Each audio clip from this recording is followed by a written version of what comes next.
Hello, good evening. It is Halloween, and we are here to play some Dungeons and Dragons. So, uh, yes, we've got a smaller crew this evening. We will have a Daddy Tarzan 82855 hopefully coming in at a later time. But let's see who we have for now. Oh, me. Hello. You. My name is Emrys. I am a sorcerer rogue. My name is also Simon. You can find me anywhere you type in the name. PSYMIGHT. Tonight's going to be fun.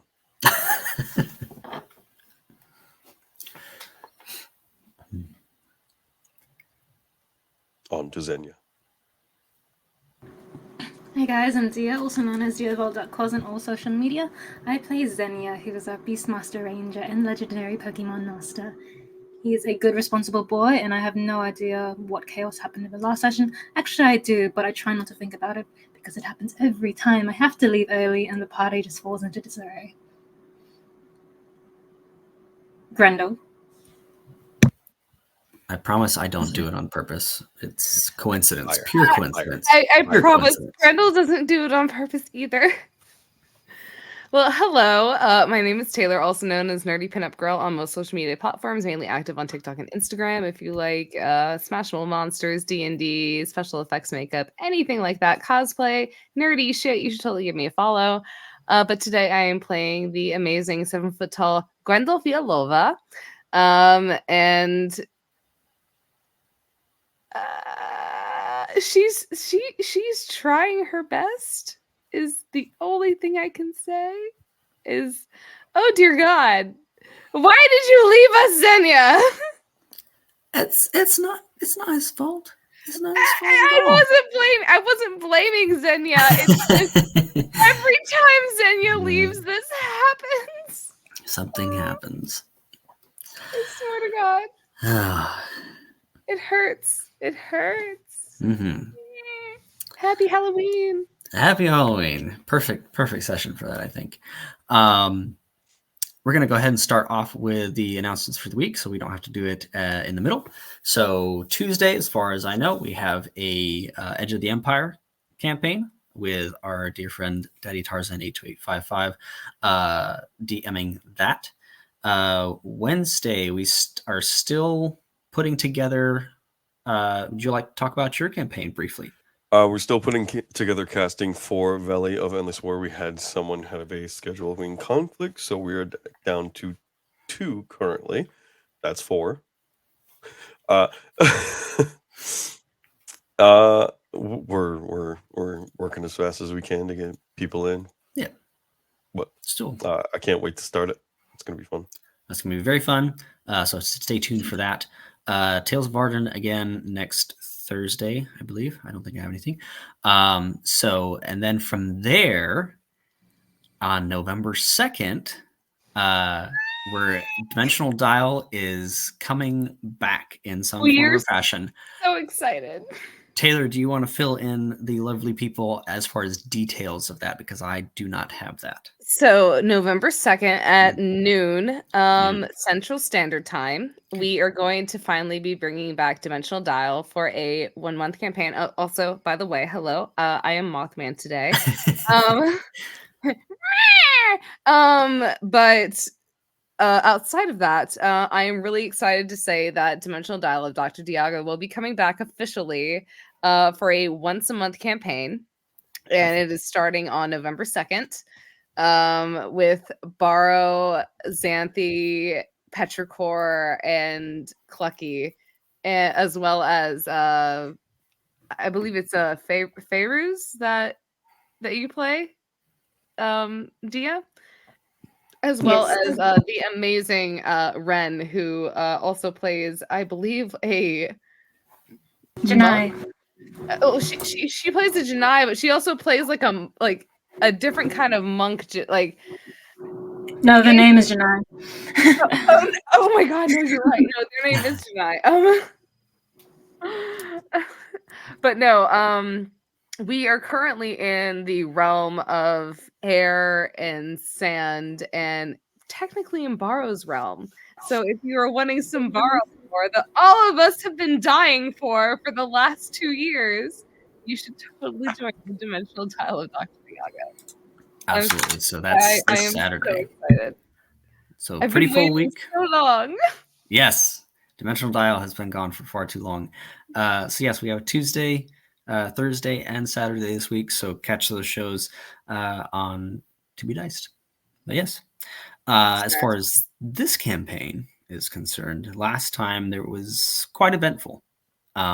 Finishing up the rescue from the Crimson Tide, making sure that the people that had been captured are being returned to their homes, or at least to somewhere safe off the open sea for now.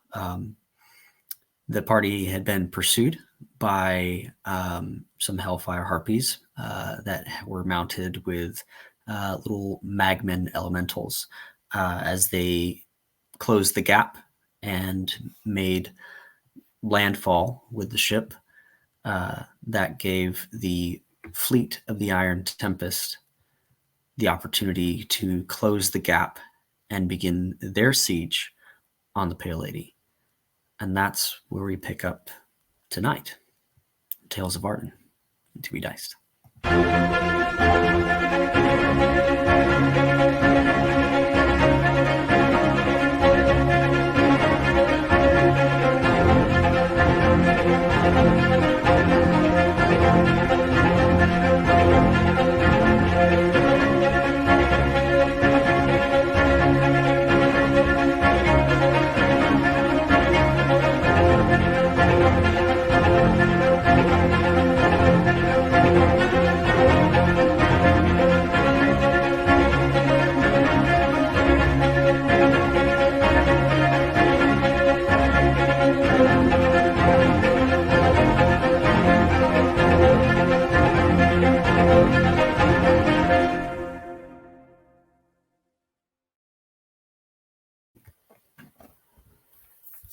There we go. I felt left out too.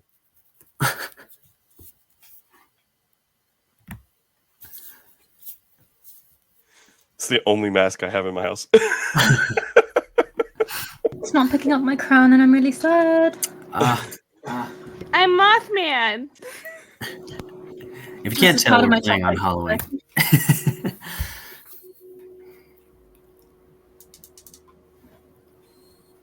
Gotta sit closer to the screen. Anyways. Wisps of frosted air off glacial peaks carry ice crystals and snow off the cliffs of Moonshiver. As they float and twirl in the wind, they shoot high into the atmosphere, landing on a floating cobblestone ground. We find ourselves inside a large chamber, a library of sorts, with Gothic windows and cobblestone floors where papers and broken books flutter in the crisp breeze. Footsteps grow close as a gentle foot catches moving paper. A slender hand reaches down and picks it up. As the elven figure looks about the room, he says, "This is it. The beginning of the end of all things." As the paper in his hand turns to ash, it blows away in a swirl of dust as the dawn begins to shine through the stained glass windows. We follow a single speck of this ash as it descends, lighting at the edges like an ember, the last light of what magic was left in the paper.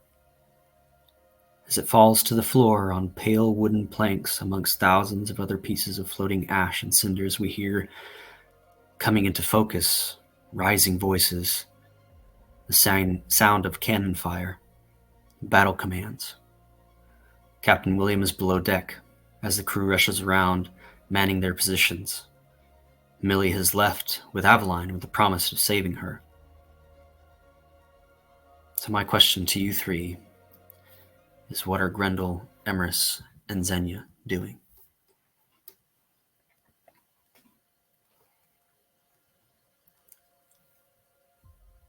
If we pick back up with initiative, go ahead and roll me some, Xenia, and we'll see where you land in this.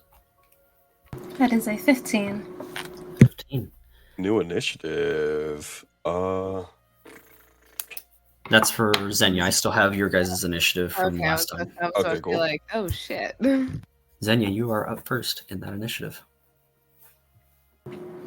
Xenia, when the Mephits began to approach, would have mounted his Capine with the intent of scattering them as much as he could. Usually when smaller creatures are faced with something larger and bigger and can eat them, they tend to flee. So he's trying to use that mentality to make sure that less opponents come at the ship at once, compared to having waves at a time that would be more difficult to handle if it did not have area of effects. Okay. Yeah. Make a persuasion check. Not good at these. I have a new dragon spinner, courtesy of Armageddon Expo. I believe in you.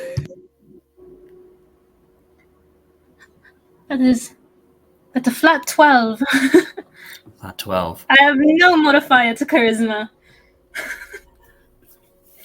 As you try to disperse, become more of a target, rise above the ship and attempt to perhaps guide them away, these creatures are fixated on a goal, and that goal is on the Pale Lady. Would it not be intimidation because I'm trying to make them turn the other way? You are trying to make them turn tail and run? Yes. Okay, go ahead and make that intimidation check then.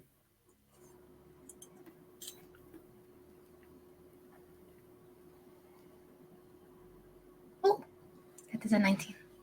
I have a +4 to intimidation. Thank you, half-orc.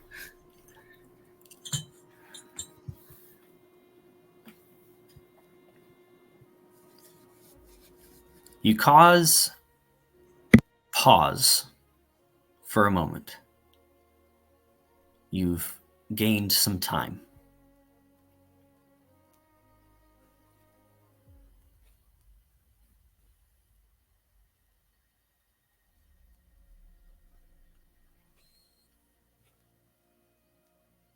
Looking at the situation,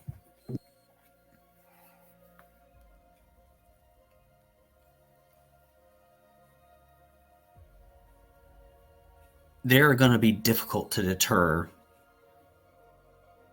from what lies ahead of them. These creatures from another elemental plane are more scared of something else than they are of you.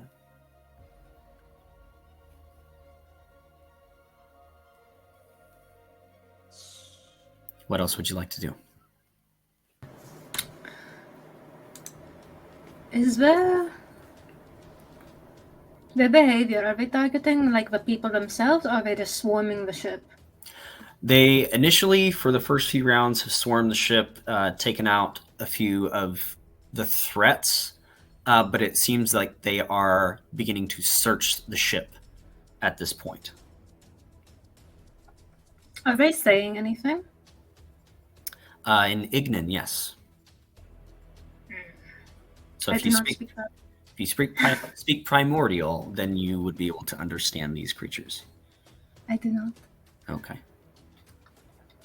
In that case, I'm going to draw my bow and try to target any of the ones that seem to be trying to get inside the ship below deck or through windows that I can see. Okay, perfect.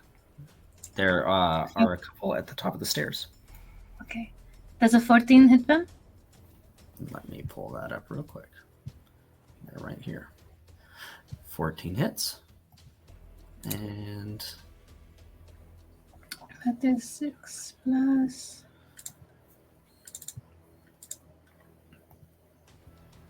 9, 10, 11, 12, 13, 14 points of piercing damage on the first attack. okay. Extra attack, 23 to hit. 23, it definitely hits.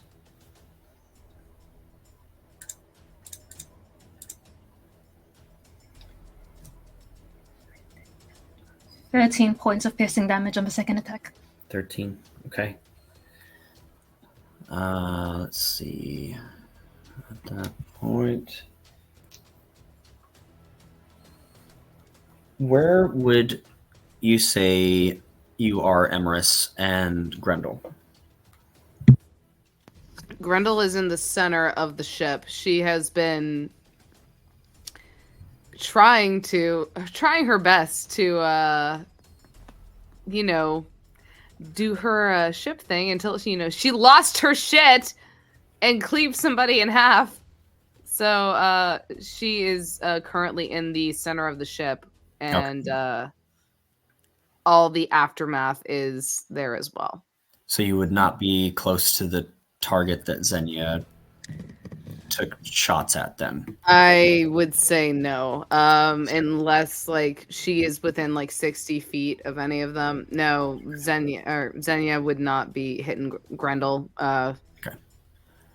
If you remember, Emrys was forward, and he had just released a lightning bolt that he didn't You were have. on the front of the ship, correct? Okay, so okay.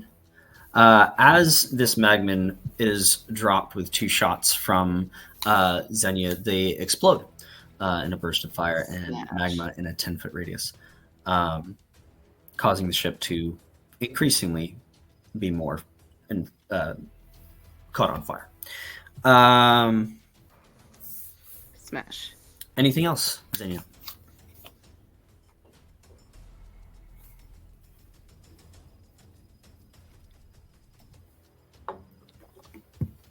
Xenia?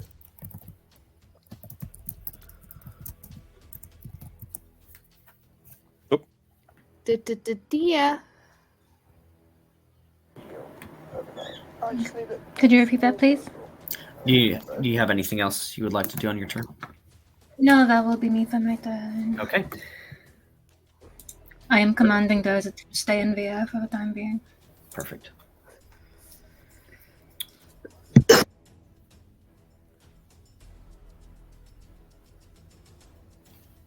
I need William, honestly, but I think...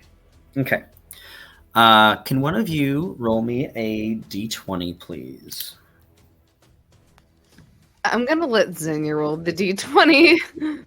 On the dragon spinner. Just checking this is with D20 dice. Yes, it is.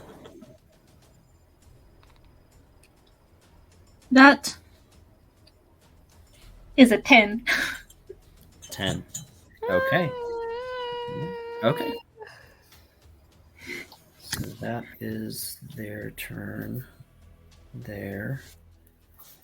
And breaks will come last. Okay. Yeah, Grendel.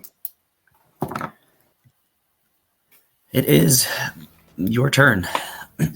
Oh god. So is any individual attacking her right now? No.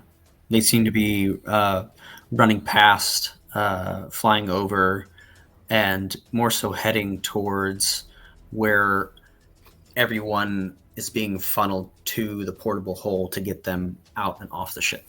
Are anyone attacking the corpse that Grendel attacked? Or William, to be exact. William is below deck, and Aveline is off the ship. Okay. Aveline was taken off the ship. Millie took her to through the portable hole to Grandsworn. Okay. Oh god. Part of her wants to rage, but the other part of her does not. So I'm gonna go with the part of her that does not want to rage. So I will roll a basic attack roll to any Magman who is heading towards her. Okay. And she will use her Executioner's Axe. As shitty as it is, you kind of see after she dropped it, she kind of picks it back up. That's a 15 plus 8. Yeah. Okay, so for that it is 1d12. Which for that is a 9 plus... I think it's just a plus 4 because she's not raging right now. So... So plus your proficiency, so it should be 9, 10, 11, 12, 13. So 13 points of like basic slashing damage. Okay. And again, she is not raging right now. So is there any other motherfucker that's coming towards her? That one is still standing. but there are at least 2 others on the ship. There are these. Grendel is going to go after the one that is still standing. Especially if he is aggressive. If he is still aggressive, she is definitely aiming towards him. So for a nat 20 roll, that is a what is that? That's a 10 plus 8 for an 18. That hits. All right, so for that d12 roll, that's going to be 12 points of damage plus 4. Not adding any rage bonuses or anything like that. Okay. I need a dexterity saving throw, please, from you. All right. And the whole time Grendel is doing this is that she is literally sobbing. The only reason she is because these individuals are like posing a threat. As for her dexterity saving throw, that's an 11 flat. 11. And again, she has not raged. She is just doing her thing. Oof. Oof. So, as Oh this god. explodes, you'll take 6 points of fire damage. Okay, so 6 points of fire damage. Hmm. Bring it on. Anything else? That's your action. Any movement for a or bonus action? As for a bonus action, she would honestly, for a bonus action, she probably would raise out her hand axe to attack, but you kind of see her just really withdraw as she goes to attack, and then she just stops and she withholds herself. She is still very much not okay with the state that she's been found in, if that makes sense. So bonus action completely wasted. Okay.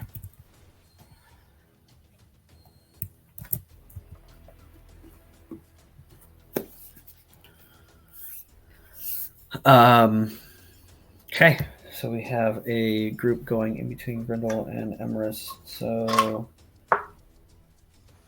on that one. So that one was on Grindel. This is a 12 plus 16. Does a 16 hit, Xenia? 16 does not hit. Does not hit. All right. And we've got one more attack. And we're doing Emrys. So that is a... Oh. So that's a 15 plus... Oh, come on. 11. Why are you so hard to read? Oh, it's plus 5. Dirty 20, Emrys. To hit me? Yes. That'll do it. Okay. So,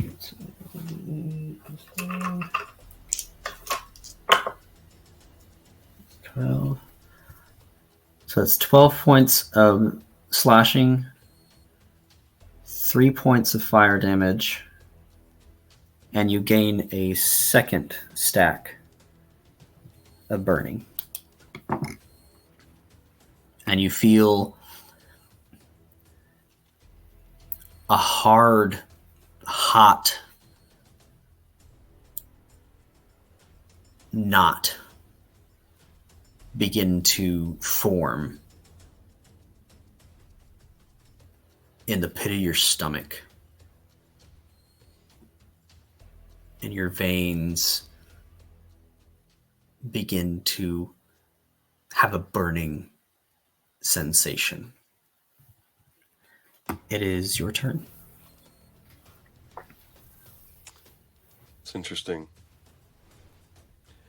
Emrys has got a couple of things in his pocket. He's going to reach into his bag of holding and he's going to down one of those potions of fire resistance. Okay, so that's your bonus action. Action. Dash. Second action is going to be to kind of jump up. Can he reasonably get to a Magnon that's not like on the ground Yes. with 40 feet of movement? Mm-hmm. Okay. Can he run past him? Yeah. All right. He's going to do a quick dash by rapier strike and then just keep on moving. No attack of opportunity. Get me a... Are we doing... Smash. We're doing attack rolls, correct? So you have to roll to hit? Or is this a... Roll to hit. That is a 18 plus 8 for crazy. Yeah, absolutely ridiculous, yes. Would this be sneak attack? I don't think so, right? No one's within 5 feet of him.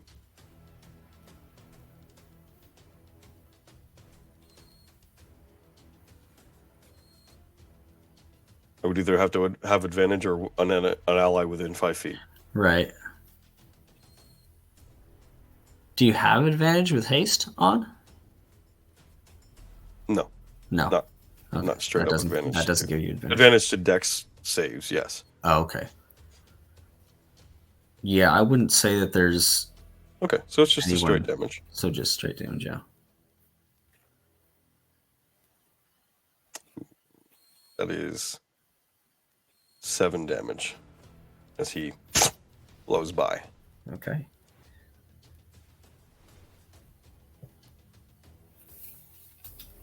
All right. Anything else? I don't know. I don't think so. Okay. I need you to roll me a Constitution save real quick. There's something happening with that potion of fire resistance. Of course there is. Yay! You know what? I don't have my roll dice right here. I'm gonna roll some D&D Beyond dice. 17 plus 3, dirty 20. Okay. Perfect. Someone roll me another D20. I'll do it. Okay. Let her do it. No, Let you do it. No, you do it. You do it, please. God damn it. I have to go get my dice then. No, I'll do my rolly dice. No, you're the one who is taking, like, not only taking this damage, but fucking dishing out. A elf, an 11. 11. Okay, very good. So that will be at disadvantage. This will be advantage. Okay, that is the end of that round. As we come to the top of the round,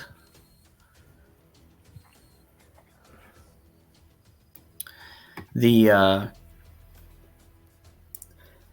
man of wars begin to divert. They were closer together. They begin to move apart as another as another mortar fire comes in. I need the ship to make a dexterity saving throw. So that is just a D20 plus whatever your guys' proficiency modifier is at this level. All right, so it's just us taking dexterity saves. Yay! I just need somebody to roll me a D20 and then add I have a +0 in dexterity save, so somebody please with a higher. No. This is for the ship, not you guys, not yet. So this is just for the ship for now. Are we all rolling this? Yeah, it's usually William rolling for the ship, since he's the captain, kind of has the control of things. If you guys want me to roll it, I can. I don't care. But Well, I this is will just say that to is a keep you flat guys immersed. 18 for. Perfect. So 18. What's your guys' proficiency bonus at this level? 4. I have So a plus 4. I have a Yeah. +0 to mine, which is why I was hoping someone else would roll. Just your Proficiency bonus. overall proficiency bonus. Yes. Thank you. So that is a 22, which is very good because you'll only take half of the 20d6.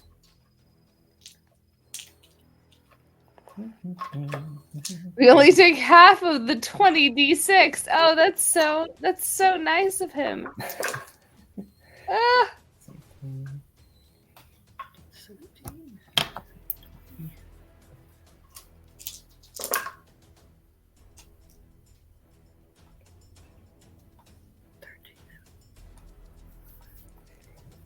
And 2 more times.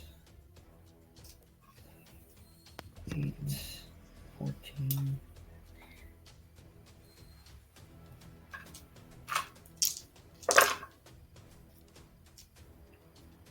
Okay.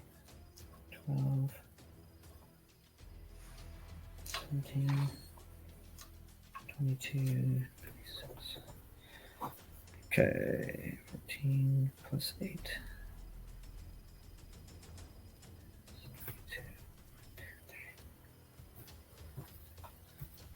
So the ship will be taking 41 points of bludgeoning damage. Let's see. How much does that take to the patrons? So now I need you all to make dexterity saving throws. Again? So this is using your things. So the ship takes one to see how much damage is done to the hull and the overall ship. You guys get a separate one because taking 42 or 82 or 120 points of... That's a straight 14 for me. Okay. I am not on the ship. Do I need to roll? You are not on the ship. These are mortars coming down from above.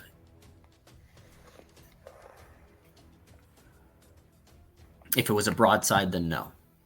I wish I had something to add to your adorable fucking thing. You said 23, Xenia?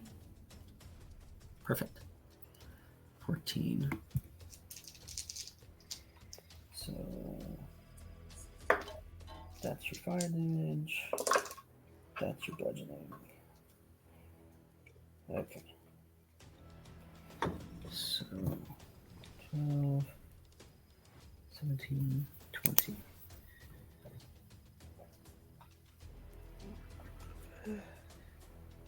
So,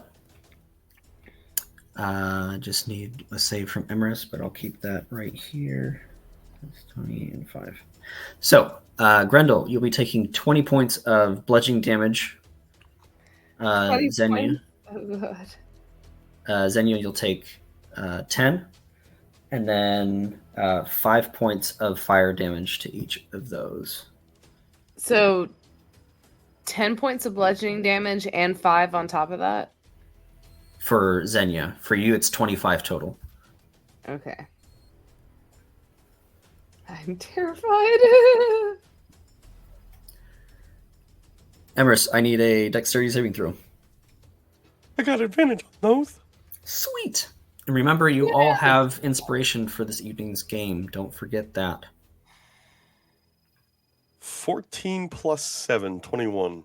21. So you will also take 15 points overall. So 10 points of bludgeoning, 5 points of fire. Reduced to 2. You have Fire? resistance. Correct. You have resistance to fire. Absolutely. So 10 points bludgeoning. Fire. That's not good, y'all. Emerson is he's hanging in there. He's got Oh God. Oh, God. That is the mortars. Last round, we had you rolled a d20. That was maneuvering the ship versus maneuvering their ships. So we kind of just had a little roll off there. The galleons have been able to maneuver their ships in an advantageous position to fire broadsides from each side. Oh, fuck. Fuck! So, let's see. That is 60-10. Let's see. So it's +8 to hit. We'll roll for one ship and then roll for the other. That is a 19 + 8. That hits the Pale Lady with an armor class of 20. But remember, it has a threshold of 20 damage before it actually damages the hull. So we have to just roll and see what happens with that. So that's one ship hitting. The other is an 18. So they are not calibrated correctly. A wave comes up and their cannons tilt to fire over. So it's just one. So that's 60-10. 60-10. Where are you at? 1, 2, 3, 4, 5. Why does this hurt so? Ah! 22, 27, 27, 34. So 34 points.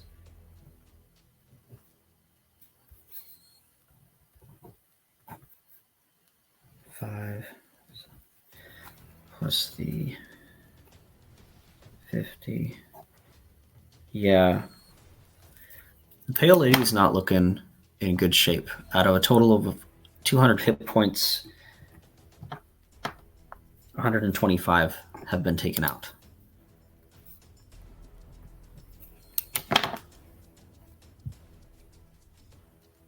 It is Xenia's turn. Xenia doesn't think it's a good idea to stay on the ship. What did William say about that? William's not going to leave the ship. William said, kill them all, burn them all. I feel like Billy Bones is starting to come back. Yes. Since Xenia has a bird's eye view, can he see to what ratio they're sort of outnumbered at? Very, very much. There are 2 men of wars, 3 galleons, which is the size of your ship, and then 3 brigs. The 3 brigs have a crew of 20 each, so there's 60. The galleons have a crew of 40, so there's 120. And the men of wars both have 150, so there's another 300.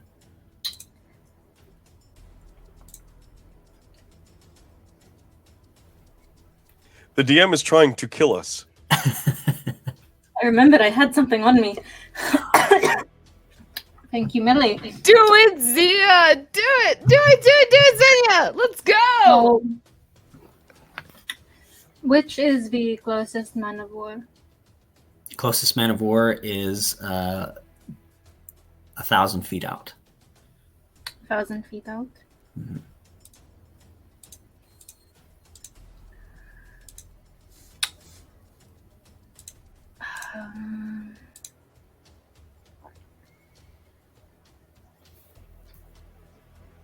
I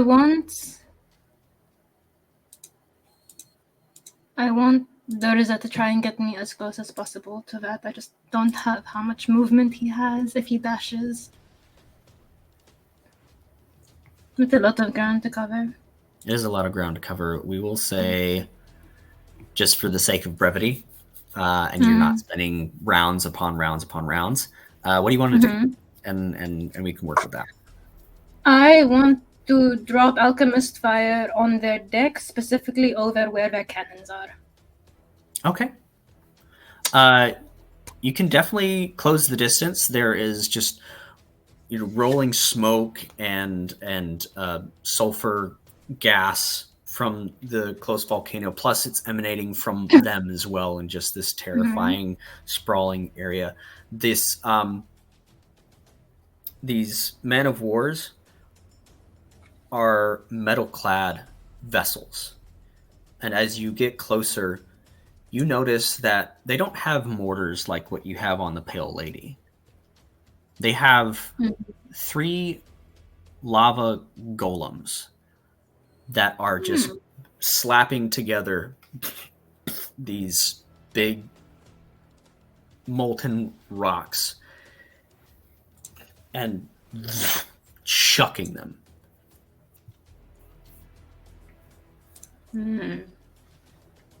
Okay. In that case, how wide or how large is the deck of where those lava golems are doing that? That would be 80 feet wide and probably 30, 40 feet deep. Are there...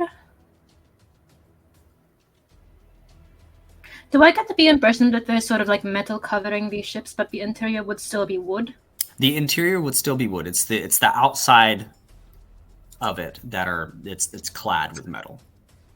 In that case, I am going to cast Entangle on the area around those golems with the intention of having, like, from the wood within the ship itself, that is where the vines and brambles can sort of spring out. And what Xenia is trying to do is expose that wood. Okay. So then he doesn't need to use his fire. The lava people can just cast it on burn fire themselves. That is his goal. Okay. Very nice. I like He's it. trying to think out of the box. This is like, if it was up to him, he would run. Yeah. As you cast Entangle, these natural roots and vines find their way through the cracks of these metal plates, and the creaking of bending metal begins to occur as out from it these just burst. They need to make a save, right? It is the strength 17 save. 17. Or have These very guys strong are condition. strong, but I'm rolling 4s and 7s. So one saves with 19 plus 7, and then 7 plus 7 doesn't work, and 4 plus 7 doesn't work. So yeah, 2 are entangled, and that is restrained, correct? Immobile. Yes. Perfect. Anything else?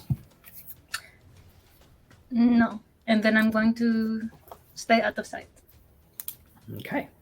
Someone roll me a d20 for Hello this time. For ship maneuvering.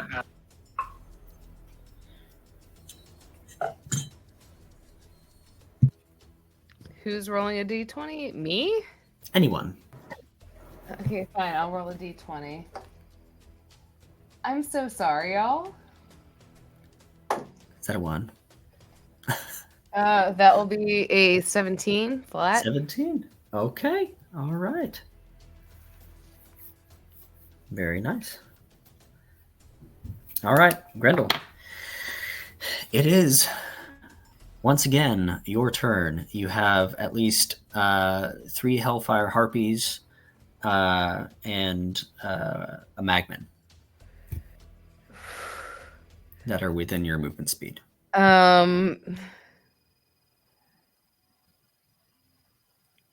You said they're within a Magman and a Harpy are within my movement speed, correct? Yeah. Yes. 3 Harpies, 1 Magman.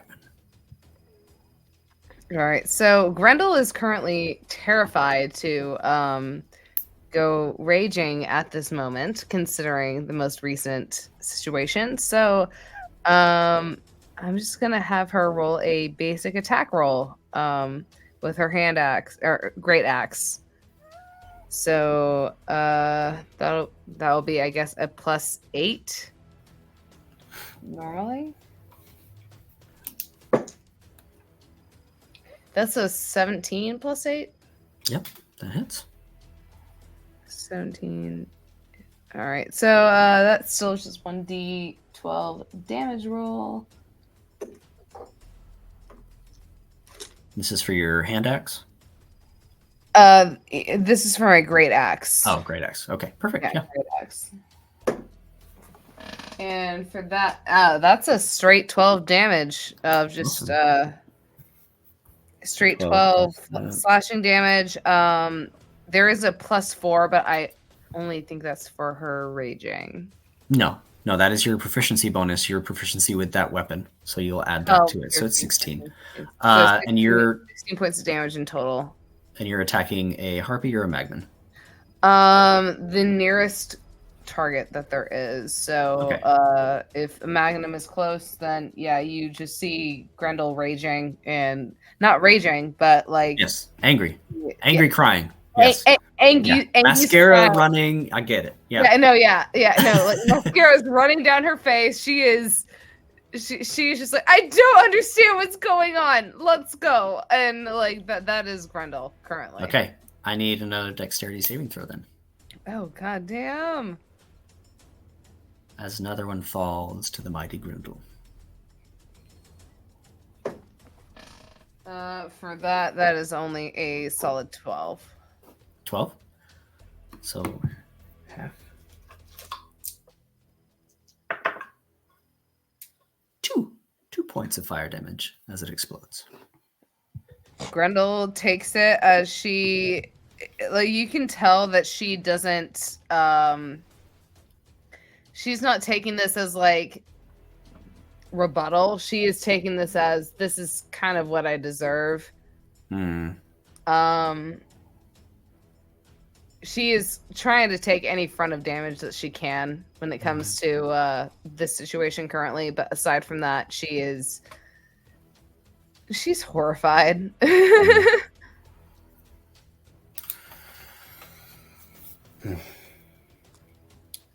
Anything else? You had your first attack? For her second attack, Grendel will probably... Is the individual that was still up, is he still up, or No, you felled one magman, you've felled this one, so what's left on the deck for now? Okay, she will closest take... to you is three harpies. All right, she will take her hand axe and go at one of the harpies that is closest to her, just because that is the only thing that she kind of sees at this point. She doesn't want to rage as much as she wants to. She's not going to. As for that is a 14 plus 8. Yes, definitely. All right, for the hand axe, it is a d6 plus 4. So that is a 4 plus 4 for 8 points of bludgeoning damage. Or I guess slashing damage with the hand axe.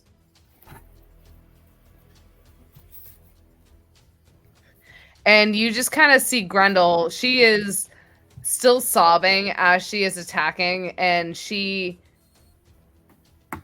oh, God. You can see that she's trying her best not to rage at this point. You can see that she's holding back as she is pulling these punches. Meteor Retribution. When the Hellfire Harpy takes damage from a melee attack, it can use its reaction to deal 2d6 damage to the attacker. All right. How much damage is that? That is 6 points. All right. Okay. Anything else on your turn? Grendel is currently looking a little rough, but she is still trying to attack these individuals. Okay.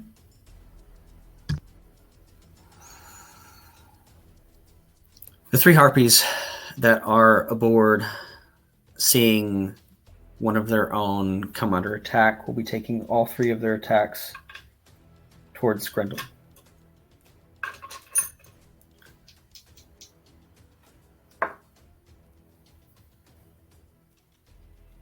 That is a dirty 20. That hits.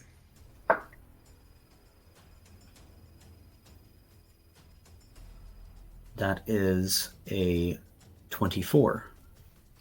24 damage. No, Hit. 24 to hit on the second one. Oh no, yeah, that hits. Mm. So what's the total damage? We'll get to that. Ouch! Ouch! I'm just seeing if all three of these hit first, because that means something else. And this last one is a 19. Oh, That hits. what a fucker. Okay. So the damage.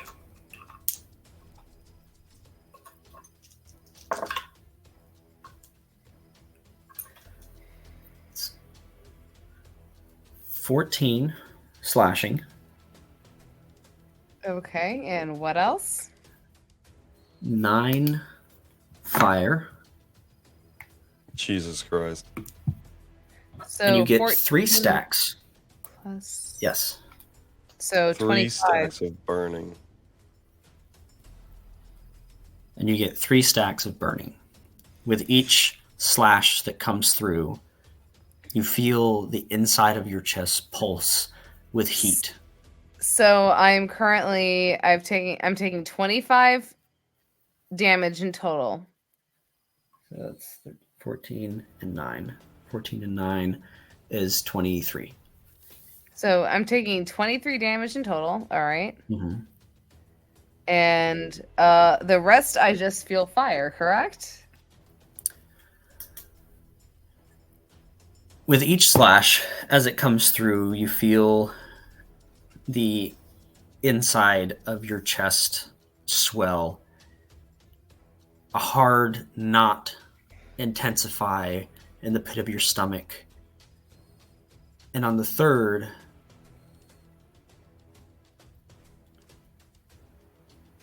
it begins to come up. What do you mean by that? Oh, out God. of your esophagus, as if you were throwing up a ball of burning energy lands onto the deck of the Pale Lady. So y'all watch as Grendel is crying and just eviscerating. She is you watch as she kind of clenches the sides of her head and she just coughs up this large pulsing thing that is probably all the damage that she's taken, but also on top of that you just see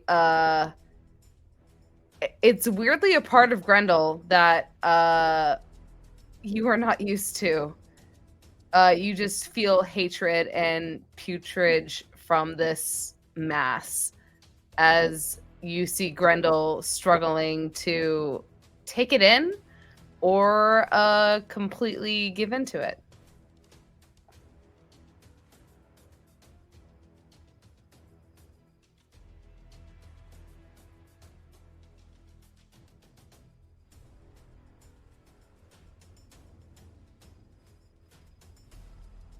Oh, you're muted, Sir DM. Thank you. That is their turn. Emerus. Yeah. It is your turn.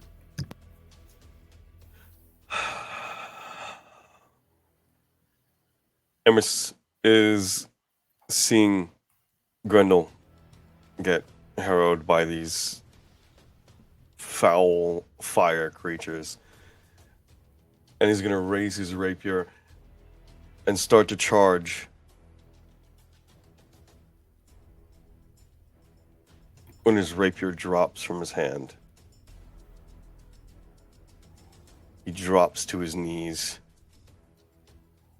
And you see his eyes flare green, like a vibrant fire of wind. Air begins to enter his mouth at an alarming rate.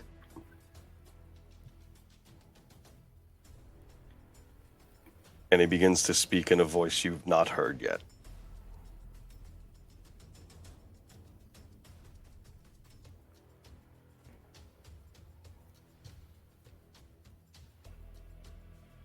Cyril Thunder calls to you, paltry specks of ember. You lowly flame, you who would covet the world of man. Your ambitions bore me.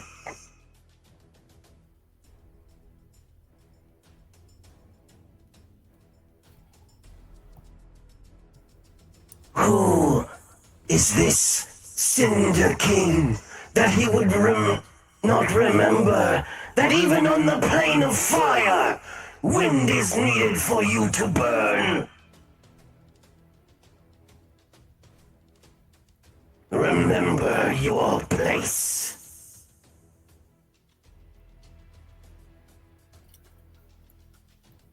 Whatever you want to roll, do so at advantage.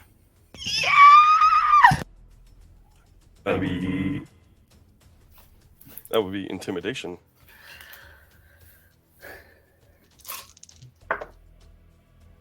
Uh, 15 plus 9.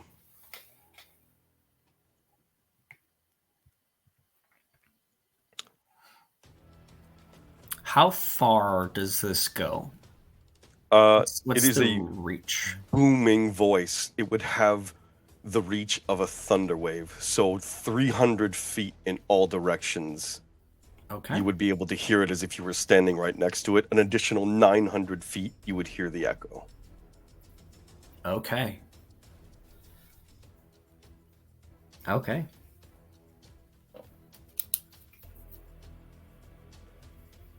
And Emrys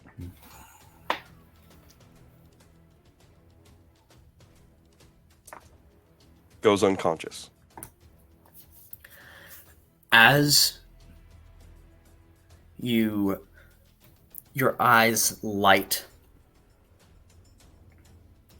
this wind enters your lungs and this voice emanates from you. All the creatures on deck, their eyes flash green as well, as all of their heads turn to you, and as you finish and end, their eyes flash, and the Hellfire Harpies that are on deck begin to make the retreat. Xenia, Grendel, and I will roll a swivel cannon for opportunity attacks if you would like to. Grendel is furious, and if anyone's trying to get away from her, she is trying to kill them. Mm-hmm. Oh, jeez. 3d10 on a crit is wild.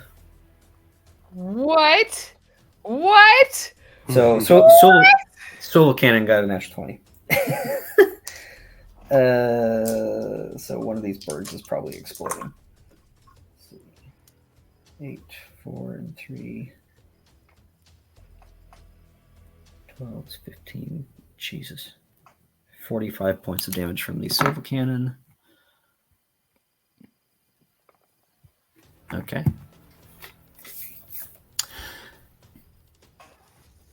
So what's that opportunity check that you're taking? So opportunity attack is just like just a regular attack. Like you would for an action, you can do it with your great axe if you would like. Yeah, no, she is going like as soon as this bitch tries to like swing away, Grendel is going for her hand axe. That will be a 17 plus 8 for her great axe. And for that D12, that will be 6 points of damage plus 4 for 8 points of damage. 8 points of slashing. Okay. Perfect. Like, you just kind of see Grendel, she kind of sees this person, like, running away, and she's just like, no! And immediately, like, it's kind of like she's instinctually going for this individual, but, she is still kind of fighting what has happened previously. No. Oh no, we lost Sai. He said he's leaving studio for a bit. Whether or not we get away, Emrys will be asleep for 3 hours.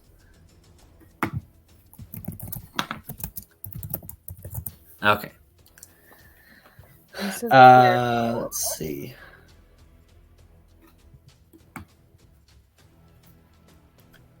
So that is the end of the round. Mortars, let's see if they get him back. No. Emrys. Yeah. As your eyes begin to fall back in your head before you completely lose consciousness, you hear a familiar voice come to you. Nina.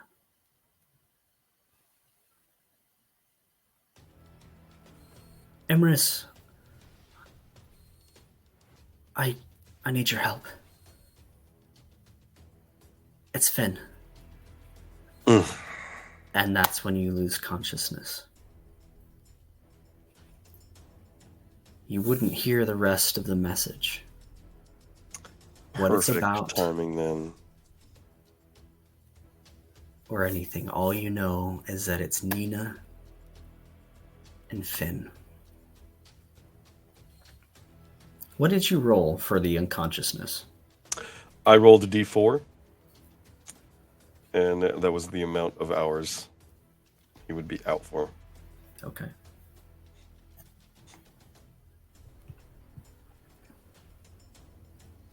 Essentially, he's like suffering from whatever,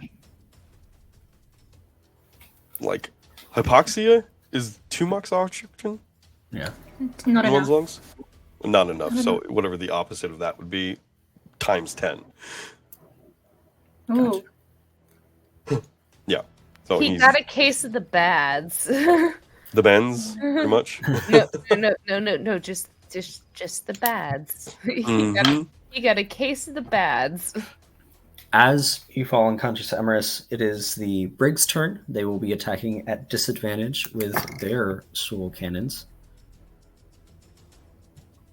Let's see. Where is that at?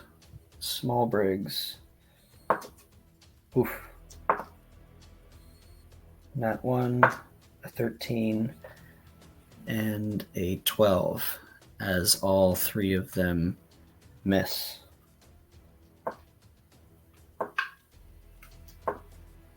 Yeah, 2 nat 1s with disadvantage. Okay. Top of the round. Mortars do not fire. Instead, the last few rounds, one of the ironclad, here we go. One of the ironclad man of wars, the front has been lifting ever so slightly with each round, and it has become fully open. Inside appears to be just a roaring furnace, as out of it a claw reaches out, and another, and a stone-like head emerges.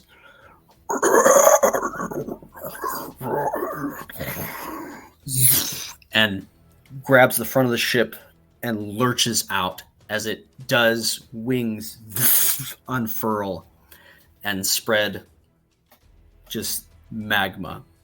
as it Does hisses everybody across. see this as like this thing is?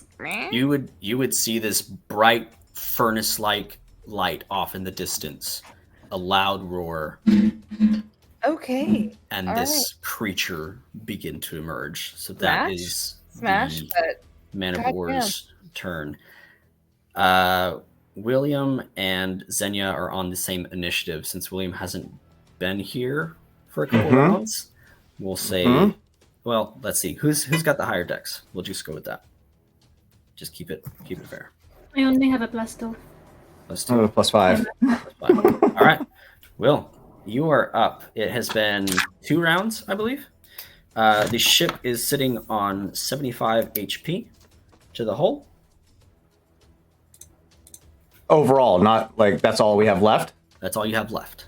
What in the fuck did you guys do to my ship? No, Hey, William, what did you do? it's Why are time we to still here? fucking go, man. It's been Like, we rough, need to buddy. leave the We've fucking been ship. waiting for you. Oh my god, my poor This is baby. your fault. So Yeah, I mean- that is what kind of brings you out. So where we left off was you and Millie saying, "Save my daughter." He took Aveline through, and you and your son just kind of like looked at each other for a little bit. And what's brought you kind of to between all of the situation are these just massive barrages onto your ship as it's shaking, and the wood is beginning to just splinter and buckle under the weight of these attacks. Okay. You would have time to get to the top deck if you would like to, but it's up to you. It's your turn. Yeah. What do you want to do? Yeah, making my way up downtown. Fucking Okay. fast. Yeah. Okay. As I make it up to the top deck, calling out for evasive maneuvers. Yeah, we gotta break contact. Fuck. Actually,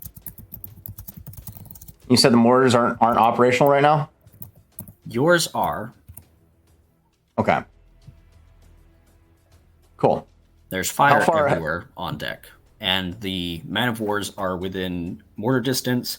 The galleons are within shooting distance of you, and the brigs have maneuvered as well, so they are close enough for mortars, broadsides, swivel cannons. So galleons and the brigs are within range of those. The mortars are the only things that are outside of range, but in range of your mortars, if that makes sense. Would we have had enough time to take a short rest before this engagement? Because I am out. I'm tapped on everything. You guys had a short rest before we started last session.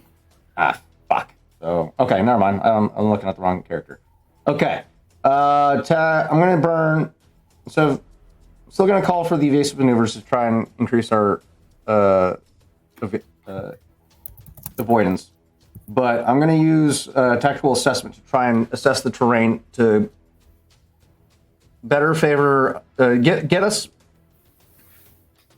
protection from these from the long range combatants.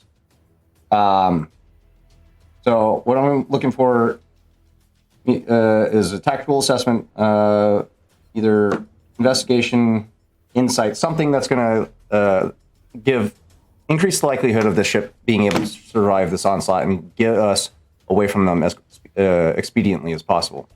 Because there's no way we're taking on this many ships by ourselves. And I am not sinking this fucking boat or abandoning it. So that's that. Yeah. Let's. What do you think? Investigation, insight. Go ahead and history. do an insight. As you kind of reach to the top deck, you see Emerus falling prone, unconscious, and the onslaught that was on the top deck when you left, the Magmans and Hellfire Harpies are flying in the opposite direction, back towards the island. So they are retreating, but the ships are still in pursuit. So that's what you have. All right. Okay. That's a 13 plus his insight. That's a 1 plus a d8. 14 plus 3 is 17 insight for the terrain.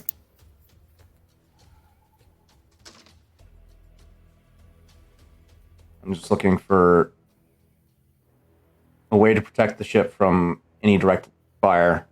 Okay. And also trying to get get the wind behind us. You notice that the wind in the sails is at its fullest. It seems to be swirling around Emerus, even in his unconscious state, as it flies up and into the sails, pushing your vessel forward, which means you will have advantage on all of the maneuvering rolls that you make with the ship. Okay. With that insight, there is this is what you have. You have a clear sunrise beginning to pop over the horizon to the east. To the northwest, you have southeast, back towards Nen, you have the storm that you guys just came out of, that you raided the Crimson Tide with. So that is off in the distance as well.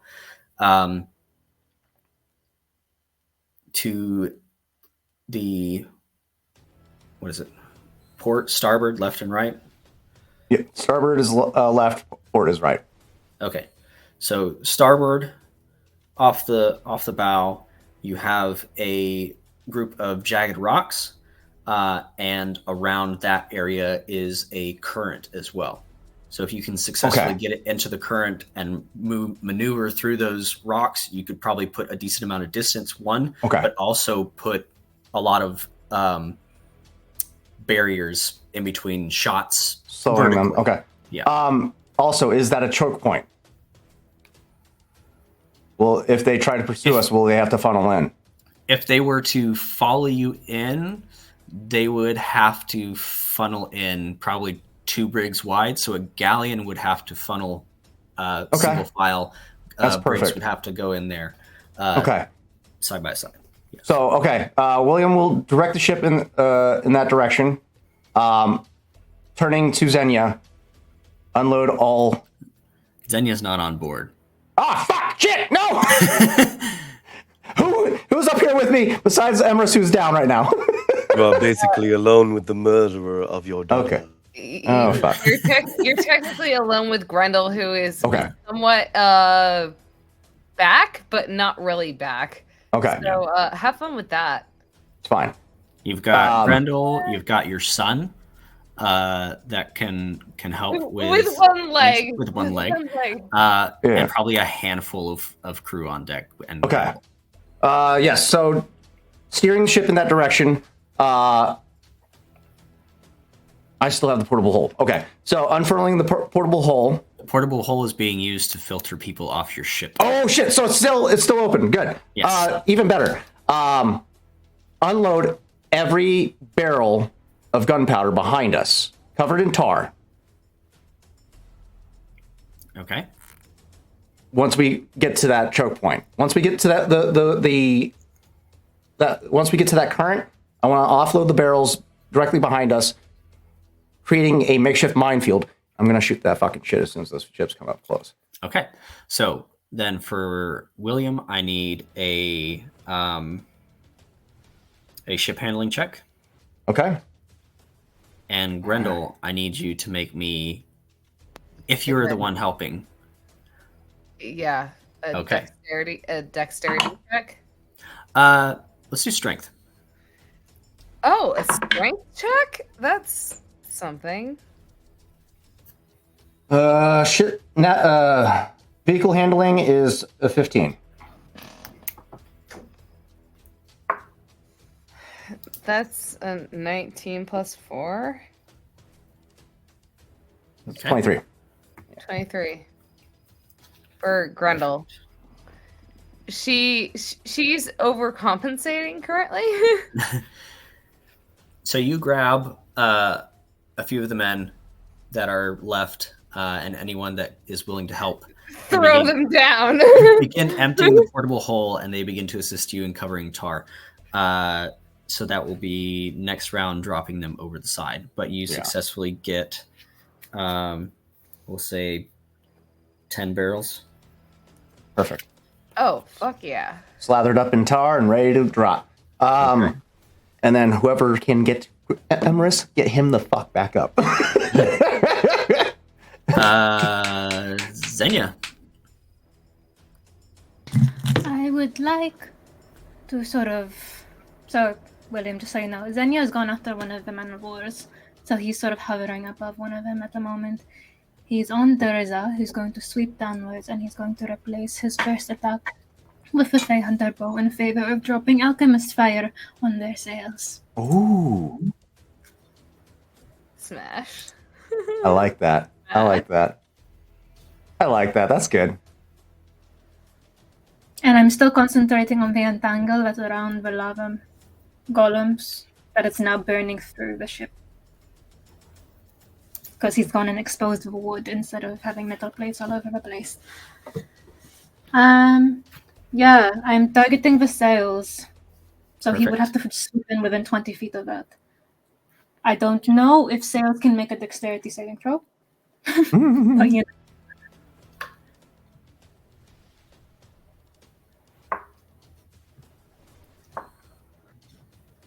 It's a 5 with disadvantage. Yeah. Obviously, that's a fail. Yes. 1d4 damage and starts burning. I imagine since they're moving and there is wind, it can fan the flames. Oh, yes, absolutely. Yeah, 2 points of burning damage. And then, how is there like multiple masts? Yes. He's going to do the same on the next mast over while he's close enough to do so. So, Okay.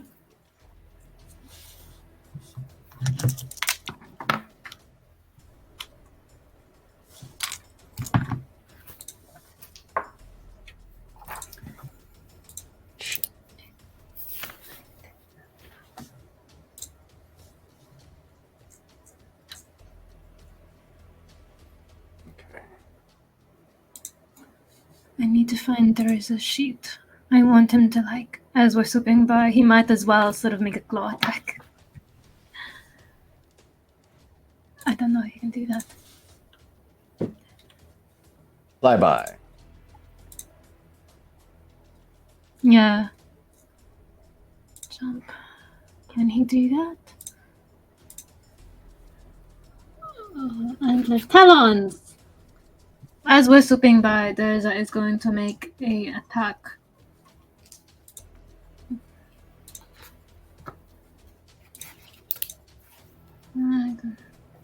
With a nat 20 to hit for 26. 4d8 plus 4. 2, 3, 4. That's an extra point of 11 slashing damage to the sails just to tear them even further. He's basically trying to incapacitate the ship. And then we are flying away. Perfect. Just out of range. Okay. That's So- what he's doing. As you slash through, burn, and begin to move away. 19. Okay. There are 2 people in the upper sails. One is a sniper, and the other is a spellcaster. As you move through and begin to make your way past, setting the sails ablaze successfully, slashing them, effectively having their movement, which will give the Pale Lady time to escape that range of 1,000 feet in this next round.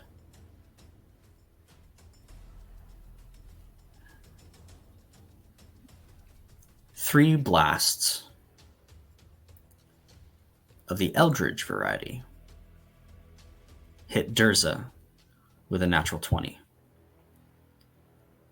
for 42 points of damage. Damn. He's still flying. Perfect. Singed, but flying. And 2 shots from the sniper, a 19 and a 22, Oh my god. hit Xenia through the back. Does a 19 hit? 19 does hit. Okay. So for the damage of those, remind me. Let's see.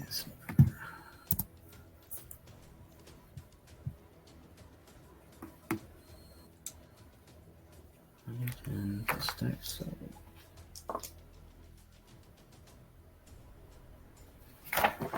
Three, 9, 3 plus 10, 12.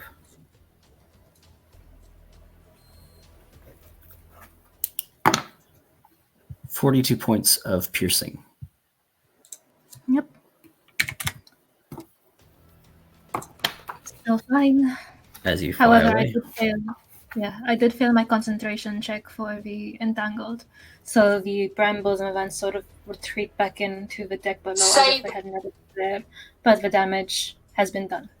The damage has indeed been done Sure. as the wood underneath begins to catch fire, and their attention, some of the crew's attention, has turned to assisting with that, which even more decreases their ability to maneuver the ship about.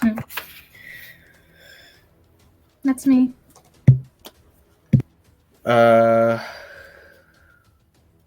Galleons, then Grendel. The two that have been actually. What was that maneuver that you rolled, William, for the ship? That I called out or that I rolled? That you rolled. 15. 15? Okay. Yeah. So one has fallen behind, the other has kept up within range. Evasive maneuvers.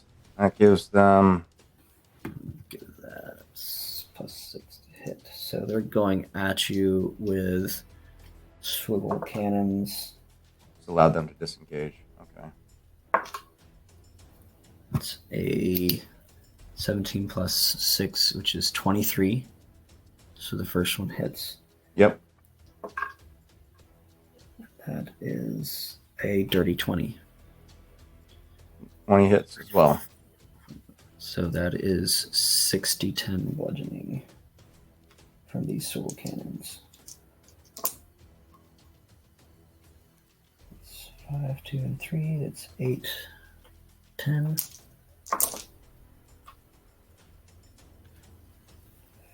It should be mentioned, Emrys is laying prone midship.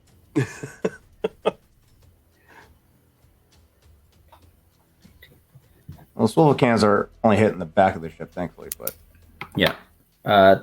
29 points of damage, which meets your threshold, yeah. and thus begin to penetrate the side and hull of the ship, taking on considerable water at this point. So 29, 75 minus 29, what's that? 14. 50, 49, 40, or 40, 46, so 40 something. 44. My fucking baby is hurting. We will fucking survive. I need somebody to work on repairs. Fuck. Shit. Okay. We're trying. We're fucking trying. Okay, Grendel, you are up. All right. So, oh goddamn. So we currently have the ship just fucking taking anything and everything, correct? Mm.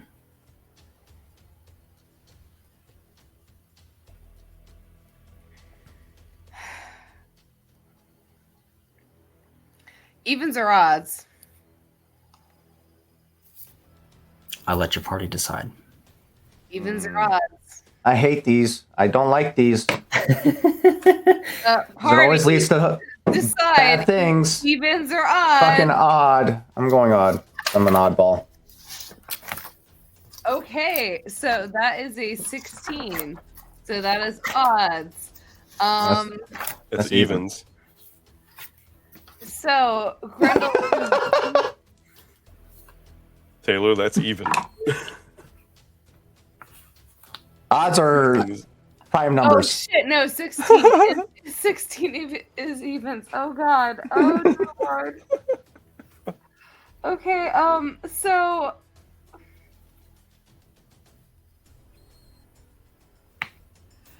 oh fuck. Oh Oh goddamn! I'm so sorry. Who is the closest motherfucker to me? Because Grendel is going to rage as a bonus action. Okay. Unconscious Emrys. You have inspiration, Grendel.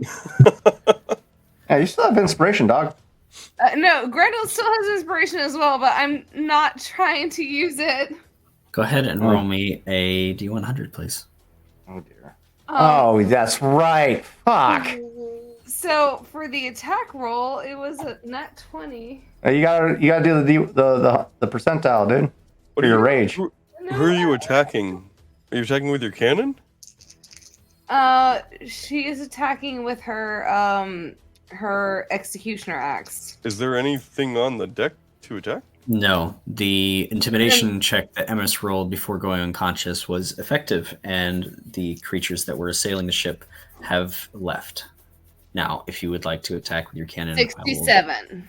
67. Okay. It reduces in size. Oh, God. Your hair lights. You rage. You gain those benefits. The only difference is you now deal an extra 1d4 damage, but you maintain control of all your faculties. Oh, thank God. Don't fucking behead Emrys, who's unconscious right now. Grendel takes a moment as she actually acknowledges this, because there is one thing that William has always taught her, and it is to take in your fucking environment. Taking your strengths, despite what they are. And you see Grendel kind of struggle for just a moment before she just kind of grasps the sides of her head, and she releases, and she just goes, I have a much better purpose when it comes to this. And Grendel will attack the closest enemy.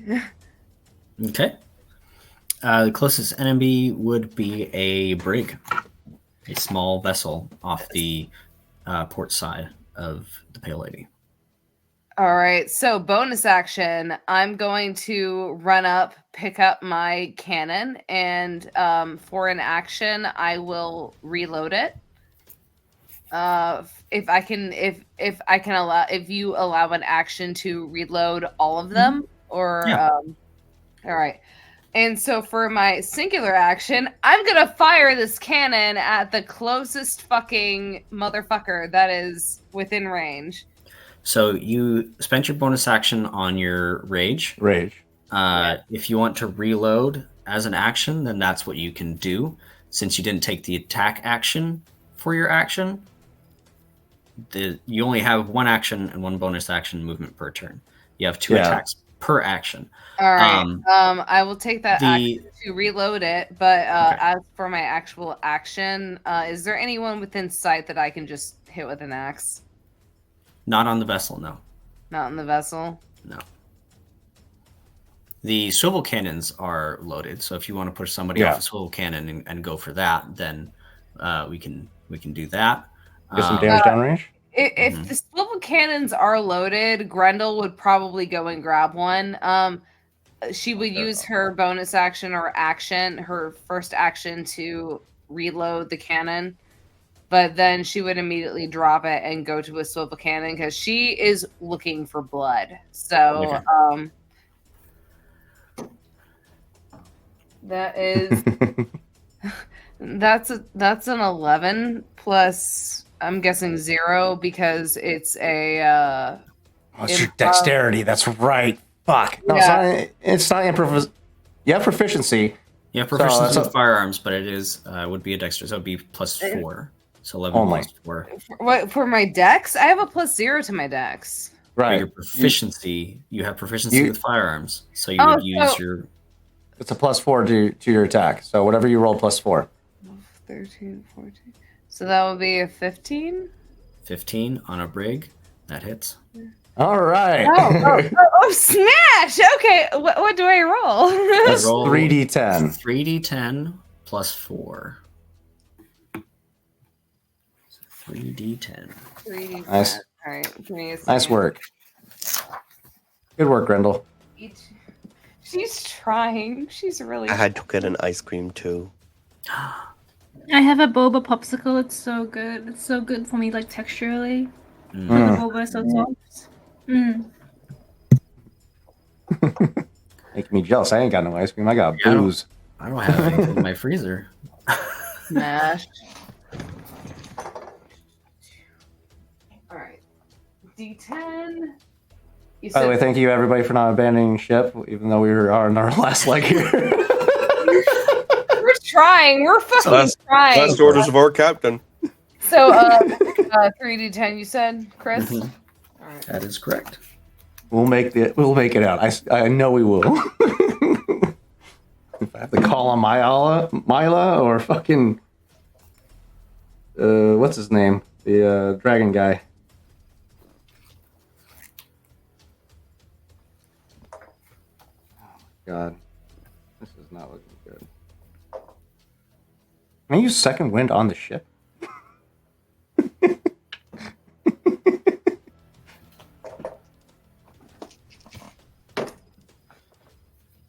All right. So that's a 2, an 8, and a 6. 16 Wait, 6? plus 4, so 20. Perfect. Nice. Good shit. Good work, Randall. Perfect. She's trying. She's really trying. All right. Yeah. Aside from that, Grendel is kind of raging as well as crying at the same time. If that's possible. Oh yeah. Absolutely. Wait, no.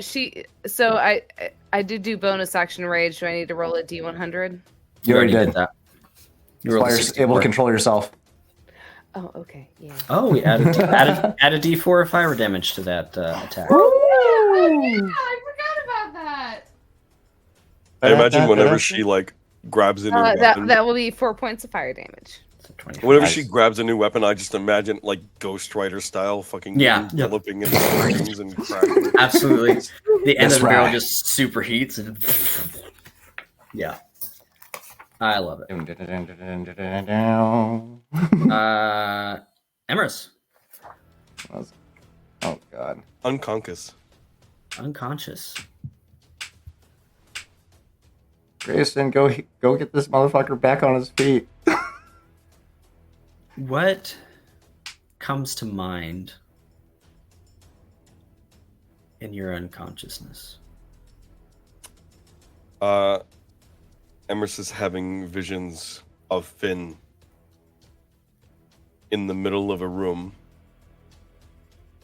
spouting flame from his hands uncontrollably.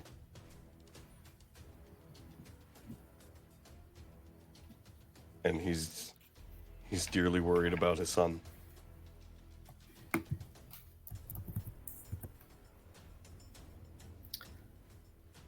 Top of the round.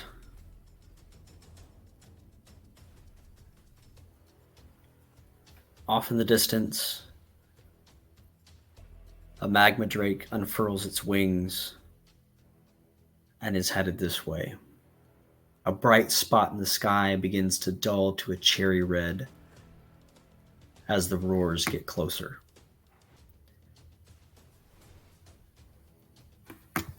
The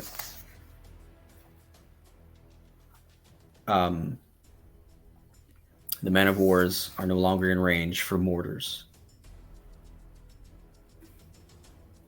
So that means it is William's turn. William, this round with the maneuvers you've done, you've moved into the current. You've gained half your speed and are in good position to begin outrunning these vessels through a treacherous obstacle course. Yep. What would you like to do? Full sails. Calling out to what little men remain on deck. Man the harpoons. So I imagine I'm seeing this lava drake in pursuit. Mm-hmm. We gotta get that thing out of the sky. Man the harpoons. Chain shot. We can't put chains on harpoons. You can do chains and fucking cannons, though. But The harpoons are chains. oh, they are chains. Fuck yeah, then. All right. Yeah, so you have a Leviathan Hunter. That's right. Yep. Class seeing that now. galleon. Yep. Okay, advantage on attack rolls against creatures classified as huge or fucking larger. Is this lava drake classified as huge? Yes. Fucking tits. All right.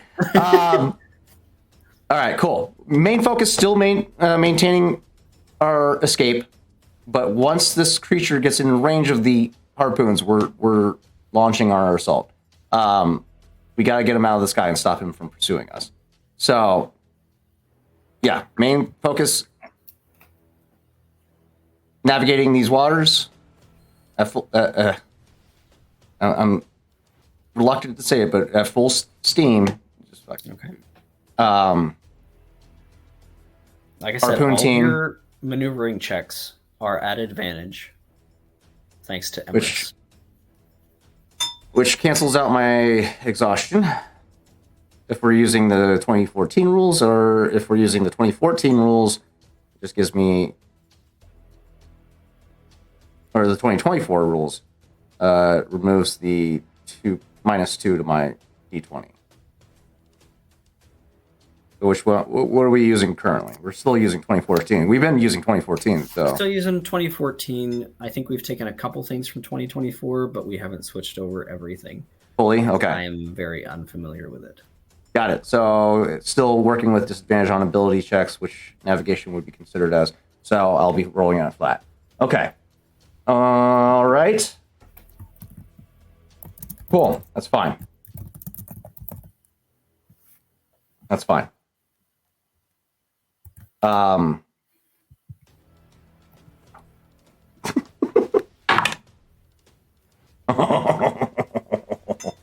Wouldn't you like to know, Weather Boy? Whether I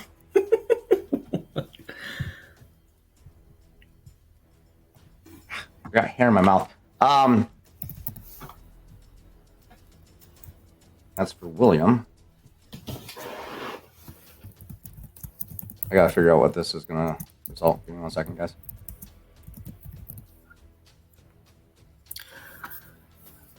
So, previously with your anger, you felt a part of yourself coming back, a darker part of yourself. As smoke began to roll off of your ankles as you came up the stairs, you maintained control of yourself, and Billy Bones does not break from his prison. Your burst of anger almost cost you that. However, as you once again grab the helm, maneuver the ship into position, and begin to embark on this treacherous journey ahead of you, you feel a second set of hands on the helm. The area around you, to you, your perception darkens, and the ghostly dragonborn hands of Calibran are with you. All right, kid. Let's kick some ass. I know I wasn't going down tonight. All right, let's do this. All right. Or creepy? Either way, I'm All at the same taking time. it. As he takes the helm, to any onlookers, there's a moment of tranquility that washes over him as as he experiences this moment,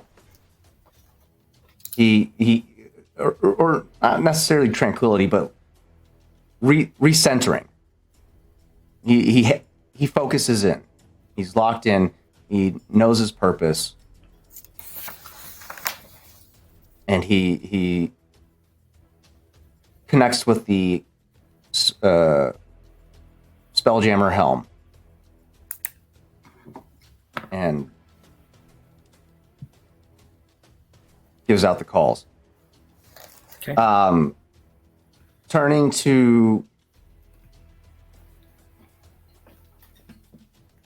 Grayson as he takes control. I need that man back on his feet. He points to Emerus. I can. He begins to hobble his way down the steps with his newfound crutch and across to the port, or the bow of the ship.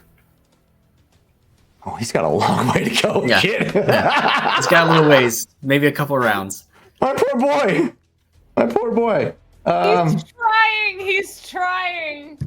Emerus was down in the center of the ship when he. Center of the ship? Okay. Yep. Then Main run mast? around, Yeah. top of the round, he'll be there. Okay. Like near the main mast, yep. Only had a spell scroll of Misty Step or some shit. Here.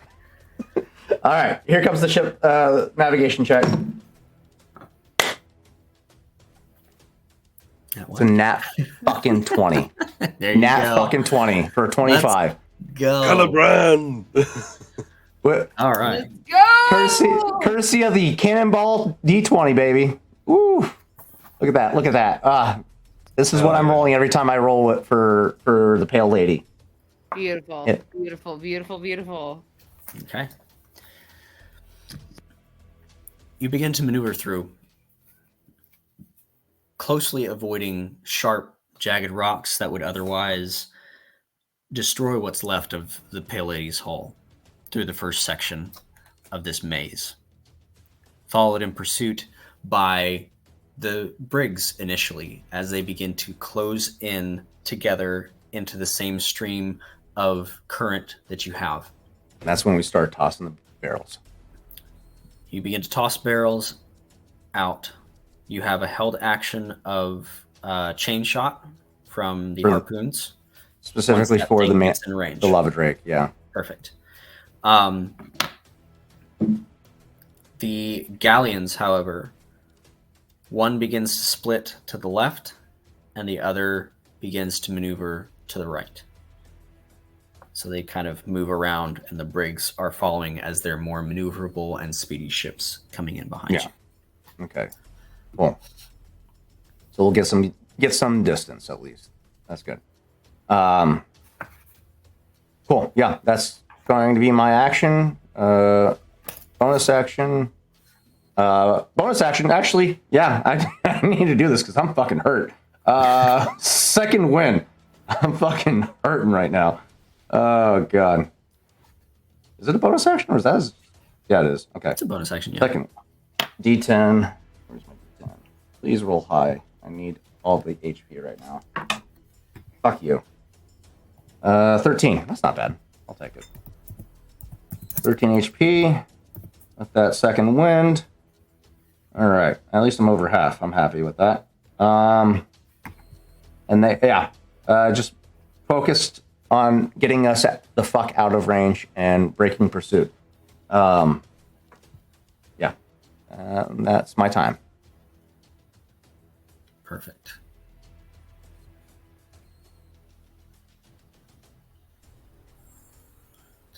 Where is that? There we go.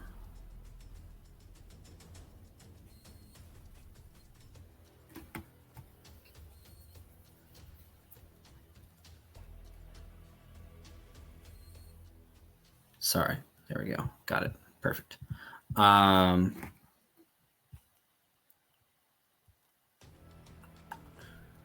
see.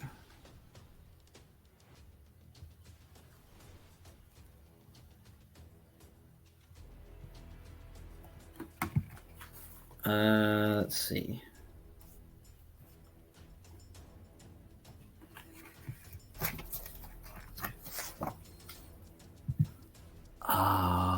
think I have that somewhere.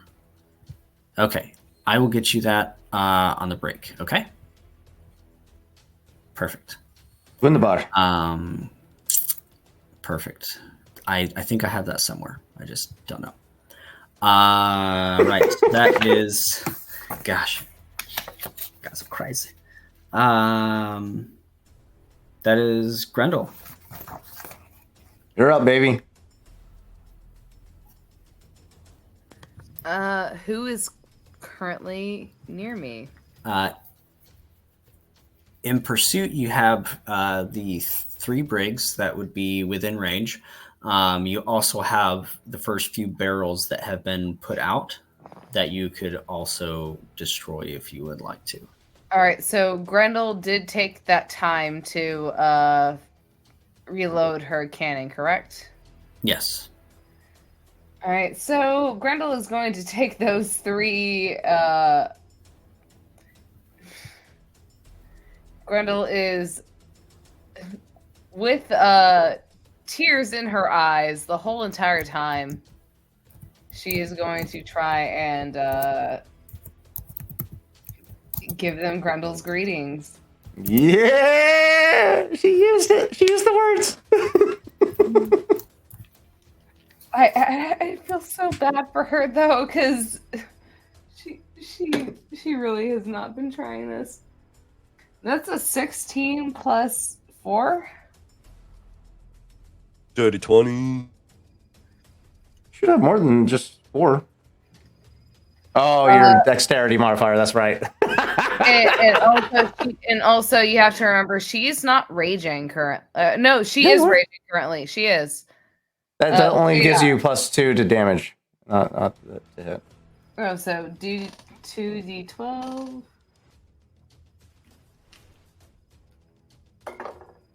I love this cannon.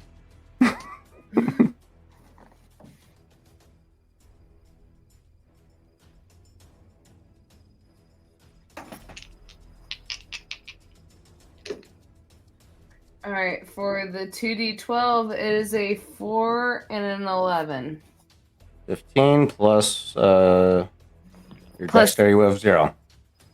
Plus, for my dexterity modifier, it is I believe it is a +3. Dexterity? I thought you said it's 0. Oh, for dex? Oh, no, +0. Okay. Yeah. That's just a 14. Or, yeah, 14. We gotta get that dexterity up, baby. Grendel has been trying, but she is just trying her best right now. We more so just need to get you armor. That's, No. That's right. She has armor. She has okay. armor. You don't need to get her more armor. Like, she needs to get a level in fighting.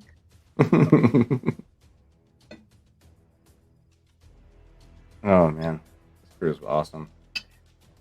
So good, DM Chris. What is the damage?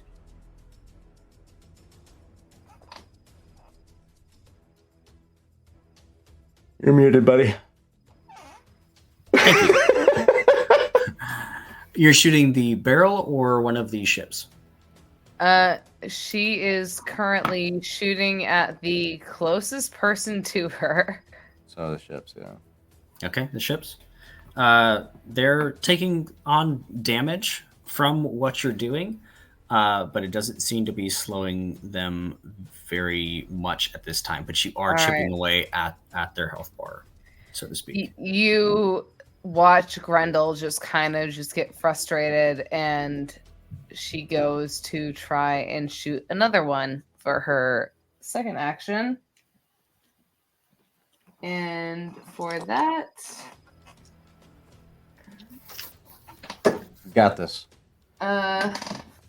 hold on, I need to turn on my flashlight. That is a 14 plus 8. To hit? Yes. Yeah. All right, 14 plus 8. So again, and this is with their cannon, correct? Grendel's greetings. Yep. Yeah, Grendel's greetings. 2d12.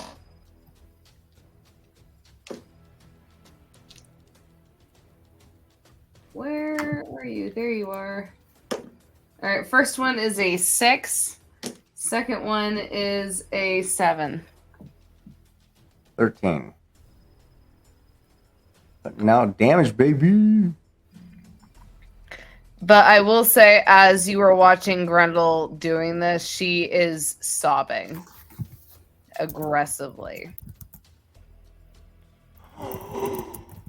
And with this, I will say for my free action, you watch as she drops this cannon.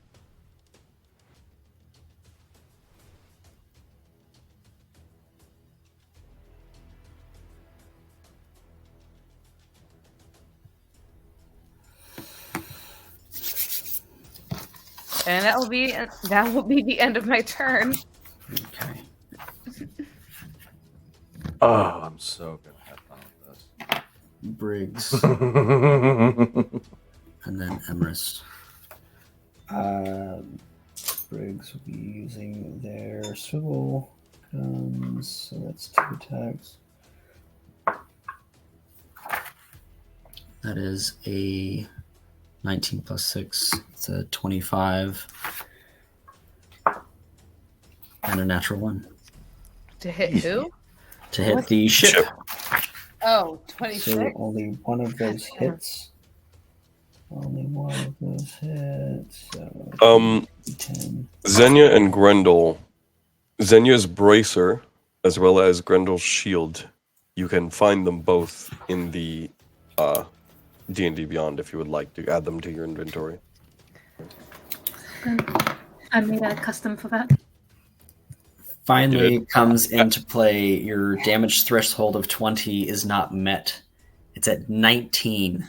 So there is no damage to the hull as just like one of your lanterns is blown off of its little hanging spot. So no damage to the ship this round. And that is where we will go to break real quick, and we'll come back to see what happens in the next part of our adventure. So stick around. We just got a 5-minute break, get some water, get some snacks, and we'll see you right back here on Tales of Vardin. Yeah, buddy. So terrified for.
Hello and welcome back.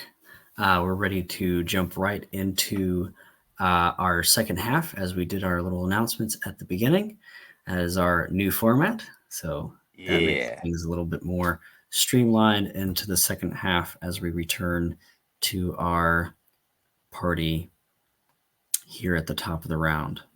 Yeah, buddy.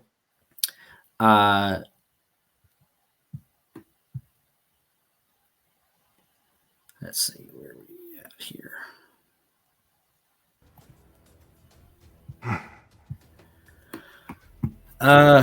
The lava drake is making its way closer and closer.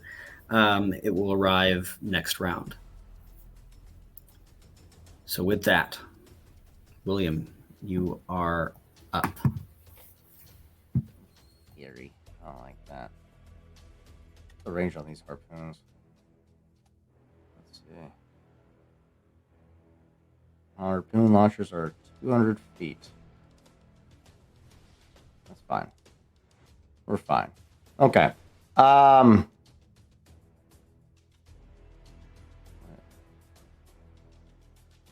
Continued route, maintaining the flow, the current of that we're currently in. Directing more of the barrels to be slathered in tar and tossed over the side to create more obstacles in between us and our pursuers. If any ships are currently in range of any of the barrels that are currently in the water, you'd call for a swivel shot. That's depending on if anybody's in range. So you're muted right now. So there is one within range that is close to the middle brig as it's coming through. So are you taking a shot or are you... I'm going to maintain control over the ship because we need somebody on the helm in order to keep moving. I'm calling for... Are we calling bonus actions as far as like called shots? Yeah. Okay. So go ahead and do your maneuver roll. Okay. And then a swivel shot as well. All right. Not as good, but still pretty good. 15 for vehicle. Okay. And then a swivel shot from the cannons. +6. That is that's a 7 + 6. 13. So 13. To hit a barrel. To hit a barrel. Okay. And how much damage do those do? 3d10 minimum. The barrels? Oh, the barrels. If we shoot a barrel, that's a good question. Let me pull up the inventory real quick. There's my bag of or portable hole. There it is. All these gunpowder kegs. I have 10 kegs in here. 200-pound kegs. My God. Fireball damage? I swear, if you catch yourself on fire again, I'm going to fucking lose my shit. These are way off the ship. Yeah, they're in the water. Yeah, you're fine. 76. 76, and it's a DC dexterity of 12. Take half damage. Okay. Well, that's a 8. So, hey! So 76 inbound, baby. All right. I'm going to use the app for it because I don't have that many dice in front of me right now. 7. All right. This ship takes a whopping... Ooh! Oh! My God. 27 fire damage. okay. That's a good hit. That is a good hit. What's the range on these things? 10 feet. If there's any other kegs within range of that 10 feet, they would also ignite and cause a chain reaction. How far would you have told your men to put them? You have 10 of these. One's down. Yes. One's down. I would say 2 at a time then? I'd probably do 2 at a time. Okay. So these are just the ones that are in the portable hole. This is not counting towards our actual store, Right. ammunition stores. So go ahead and roll another 76 then. All right. That's 2 kegs down, and you mark that off my inventory. That is a 13 on the second barrel dexterity save. Okay, so they take half damage from this one. That's a follow-up of not as much damage, but 24. 24 total, so half of that? Yep. Or okay. Half damage on that one. So 12. Fire damage. Okay. Good shit. That one's looking God pretty damn. Like, messed up. god damn. Maintaining course, and then any barrels that or the next set of barrels will be thrown overboard at this time as well. Okay. William. So in between William and Grendel is Galleons. One has a broadside at you. The other one is covered. So you're behind cover of another one. So you'll only take one attack from the Galleons, which is right there. Broadside. Are you saying Grendel needs to make a saving throw? No. So this is a broadside from the ship Okay. to the Pale Lady, which is We're in trouble. 8. We are very much Oh. in trouble. You are maneuvering through the rocks, which means it is at disadvantage, which is good. Oh my gosh. Okay. So that was an 18 plus 8, but the disadvantage put it at a 4 plus 8. So a 12 to hit as Horrifying. the rocks and stones begin to just splinter and break. You maneuver through this current, through these rocks and coves, and are able to maneuver around any sort of damage taken. You do have 1 success and 1 failure with your maneuvering checks.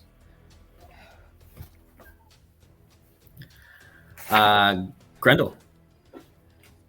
Grendel is currently raging, and she somehow has control.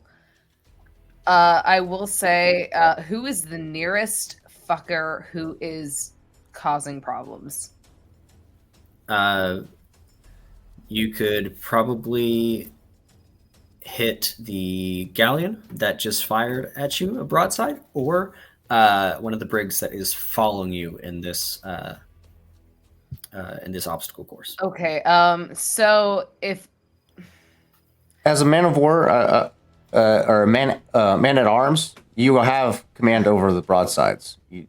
Just for clarification. will say I was about to roll for a investigation check because I'm gonna see whatever Grendel sees first, just to be fair.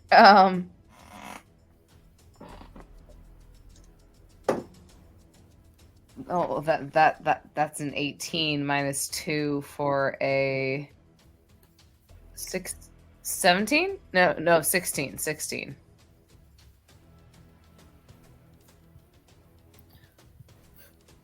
16.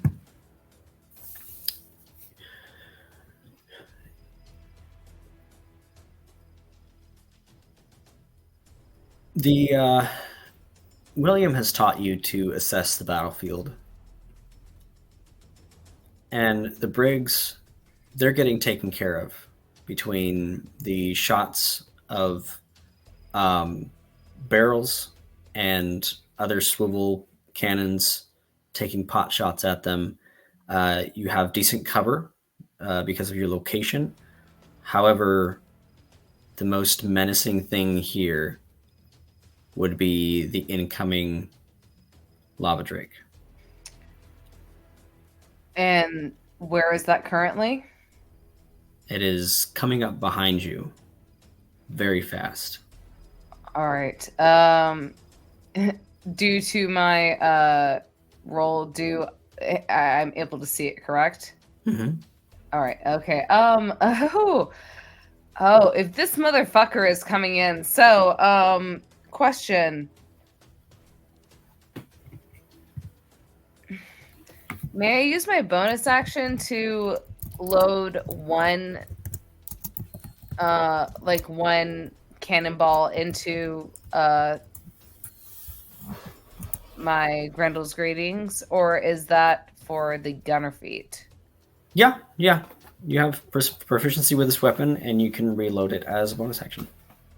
All right, so she is going to take. So she has only fired one off at this point. So therefore, she is going to reload this one weapon as her bonus action, as she is raging already, and she is then going to aim it at this motherfucker and fire.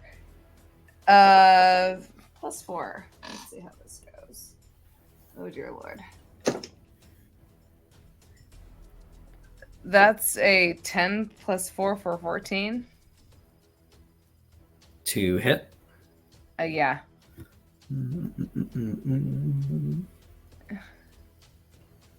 AC, nope. Nope. As your cannonball fires, it lowers its head and it glances off the forehead of this huge beast. And I still get my second action, correct? You still get your second attack because you took All your... right, so I'm going to roll for that. And for that, that is a 18 + 4. 18 + 4 just hits. Just hits? Oh, God. Oh, God. Oh, God. 18, 19, 20. 22 just hits. Okay, You just see Grendel kind of brace herself against this, and she is still kind of crying a little bit as she fires off this fucking cannonball. And it's 2d12. 11 and 5. So 16 points of damage. 16 points of bludgeoning damage, I believe.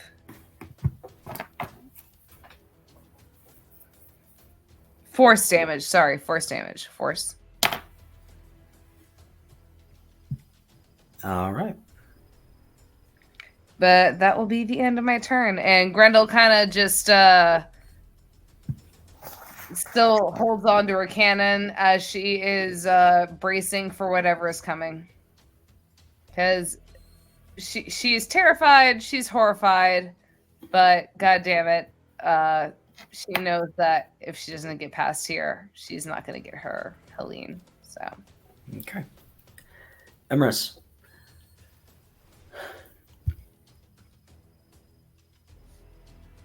Muttering, Nina, Finn, under his breath, but still unconscious. Would the help action bring Emrys to consciousness in this situation? They would have to use their the help action would. I am actually going to say, at this moment, there is little that would wake Emrys. Besides, like, fucking. What about medicine check would stabilize them? But no, I'm not. I'm not taking death saves. Yeah. Oh shit! I'm. He exhausted himself. Right yeah. now. Ah. Toxic, you say? So a poison, correct? Something like that. Yeah. So lay on hands would work. To increase his health pool, yes. But not bring him to consciousness. No, probably not. Okay.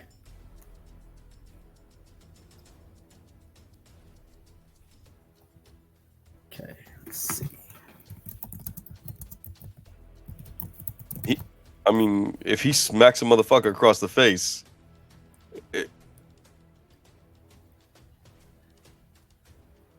knows? You know. Okay. So if you have to make any saves, you have a bonus to that saving throw equal to 4, while Grayson is within 10 feet of you. And he is going to go ahead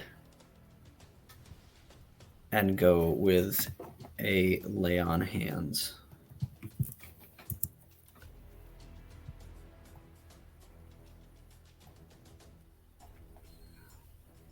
Let's see, what is that? But your boy's a paladrone. He is indeed. Let's see, where is protection? Lay on hands. Where is that?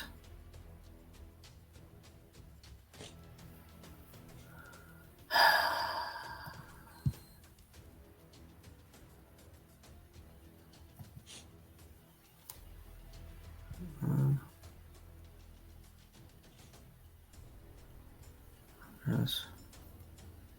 Equal to power level times 5. Oof. So you gain 45 points of health. Jesus. As he Back attempts to full. to bring you to consciousness, your wounds begin to heal, but seeing that you're not really coming to, he's going to do his best to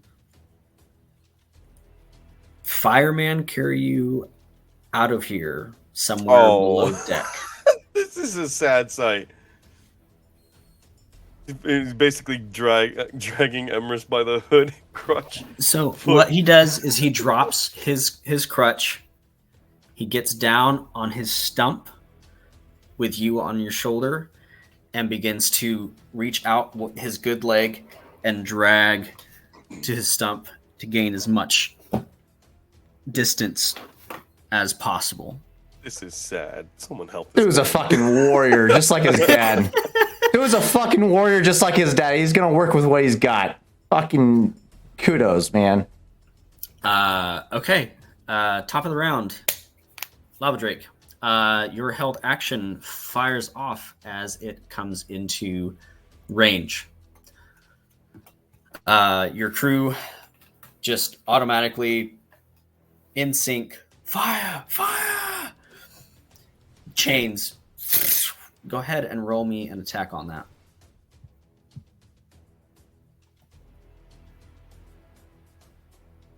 You said it was fire, correct?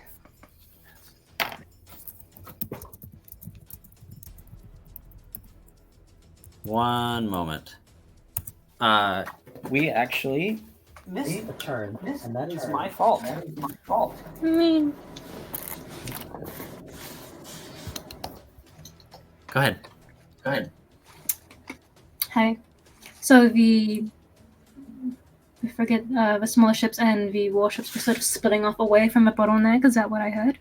Yes, the galleons were splitting off from the bottleneck. The smaller brigs were following the Pale Lady.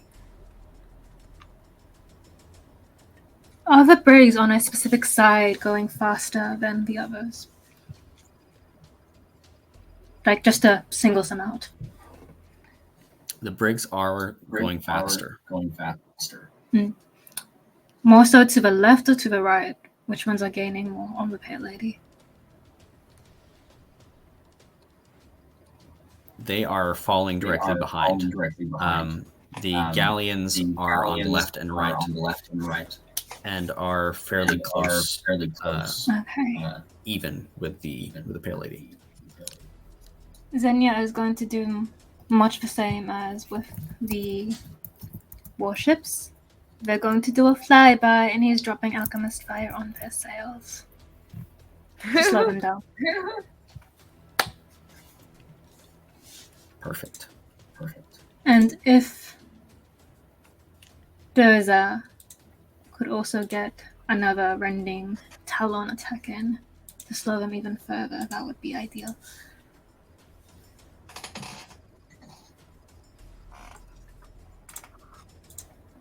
So I can hit 2 sails of my action.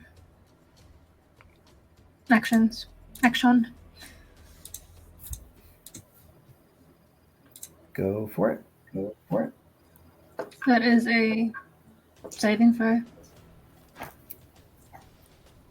of the dexterity sort. That is an 11. That is a fail. Yeah. They had to get a 12 and above.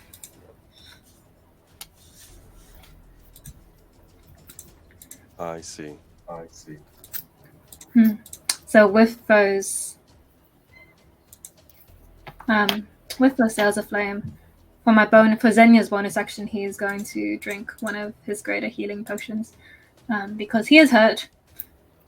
So that is 4d4 plus 4.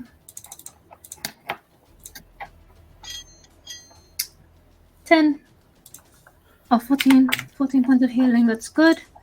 And how many of the Briggs are following close behind? 3. 3. So on the third one that Xenia wasn't able to set on fire yet, that'll be the one which Durza attacks. 23 to hit the sails. Absolutely.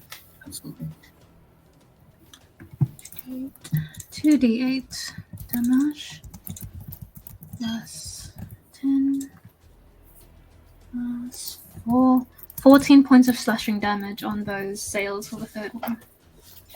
Beautiful. And then we are flying out of range. Do you provoke opportunity attacks with Durza? Do they have a flyby? They do not have a flyby.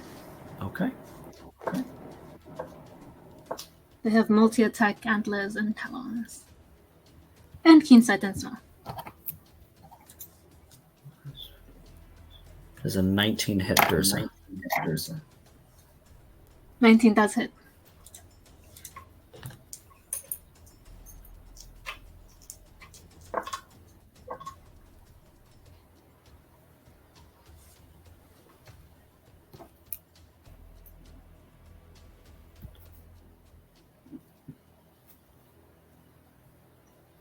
$25 points of piercing from another sniper on one ship.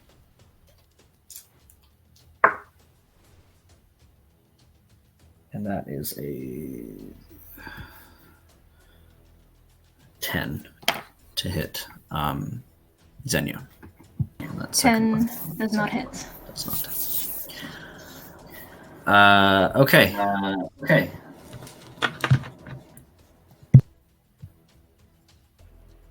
So, William, go ahead and roll those attacks with the... What is it called? With Harpoons? The harpoon. Yep, the harpoon launchers. Yeah. Advantage. Where's the old Jared Leto Joker?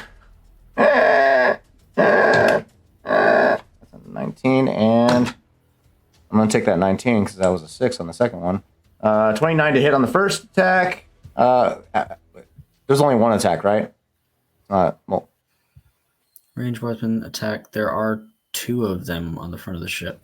okay, 2. All right. That's not 1. And 11. So 29 and a 20.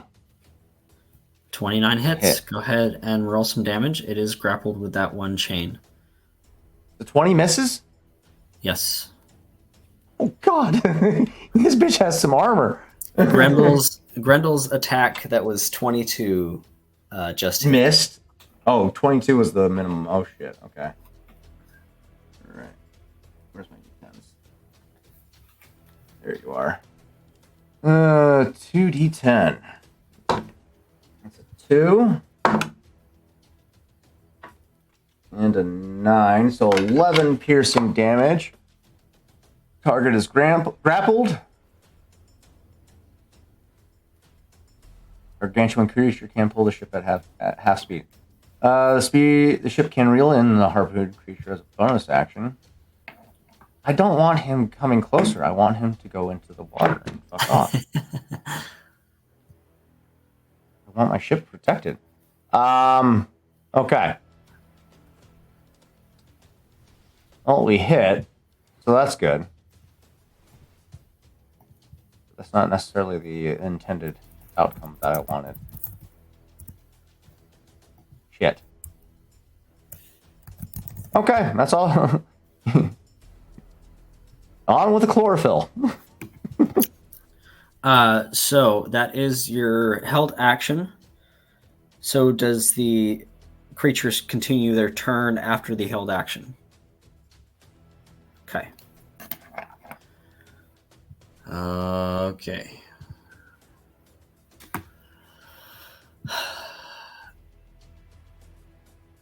Actually, there's another held action to deal with before that turn. As rising from the tide, Voratreus and Shuthalar emerge as your chain makes contact. That triggers them to rise from the ocean, flit for a moment, and engage with this lava drake in the air.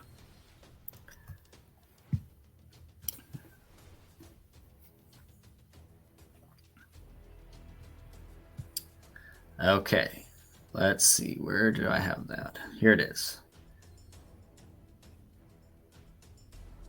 What? So makes a bite attack and a tail whip. Let's see. There we go. Let's see. So that's a +6. It's a 21 with the bite. Doesn't hit. 17 +6 with the tail whip. So the tail whip does hit. 23. Does 2d4 + 4.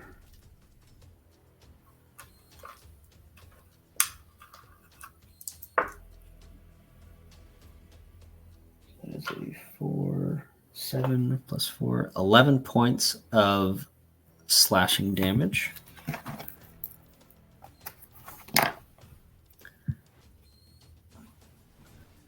And it will move back into the water. And not take an opportunity attack from the lava monk, or the lava drake. Okay, lava drake's turn. It's attacked. Magma shake. As it has just been shot with chains and attacked by Vortreus, it will unfurl its wings yet again and shake off what molten lava is being produced off of its skin. I need everyone to make me a dexterity saving throw. Automatic fail. Oh, god damn it.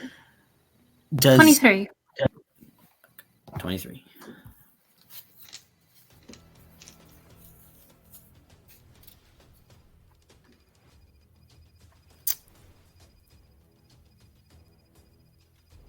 But I do still have fire resistance.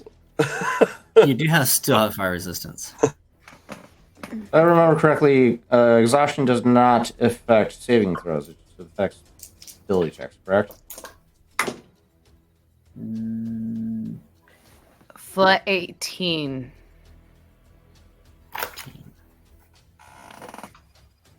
18 for the first check in case. Yeah, we're going to stick with the 18. Because I did roll. So since you're being carried by someone else, does that count as an automatic fail? No. They would have Disadvantage. a dexterity save with disadvantage, and if they are able to save, I save as well. Okay. With disadvantage. That's an 8 and a natural 1. Oh, fuck off. Don't you throw my son overboard, I swear to God. You already lost one child today. You can't lose another. All right, that was unnecessary, sir. What do you mean by that? What do you mean by that, Chris? Oh God! Oh dear God! Okay. So that And is... so starts the trauma baiting again. Sir, good sir. So 11. So Xenia, William, and Grendel will take 11 points of fire damage, as will Emrys, because they have resistance. However, You said 11 points of fire damage. So Grendel is raging currently, and she does have her. So would that be that half? is correct. That would be so halved, 11 half, so quartered. So 5 points of fire damage. However, Grayson will be taking the full 21 points. Yeah. Thanks for trying, buddy. He's almost there. Okay, that is the lava drink.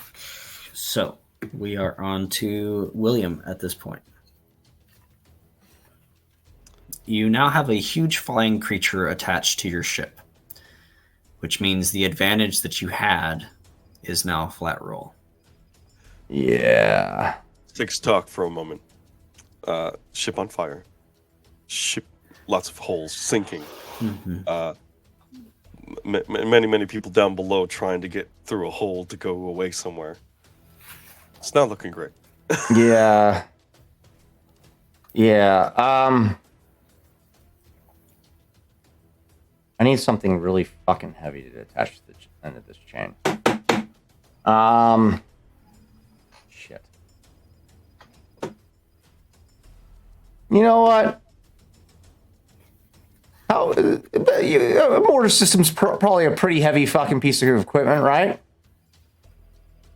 Or actually, the harpoon system itself is pretty heavy. It's got to be in order to fucking to contend with a leviathan or a leviathan.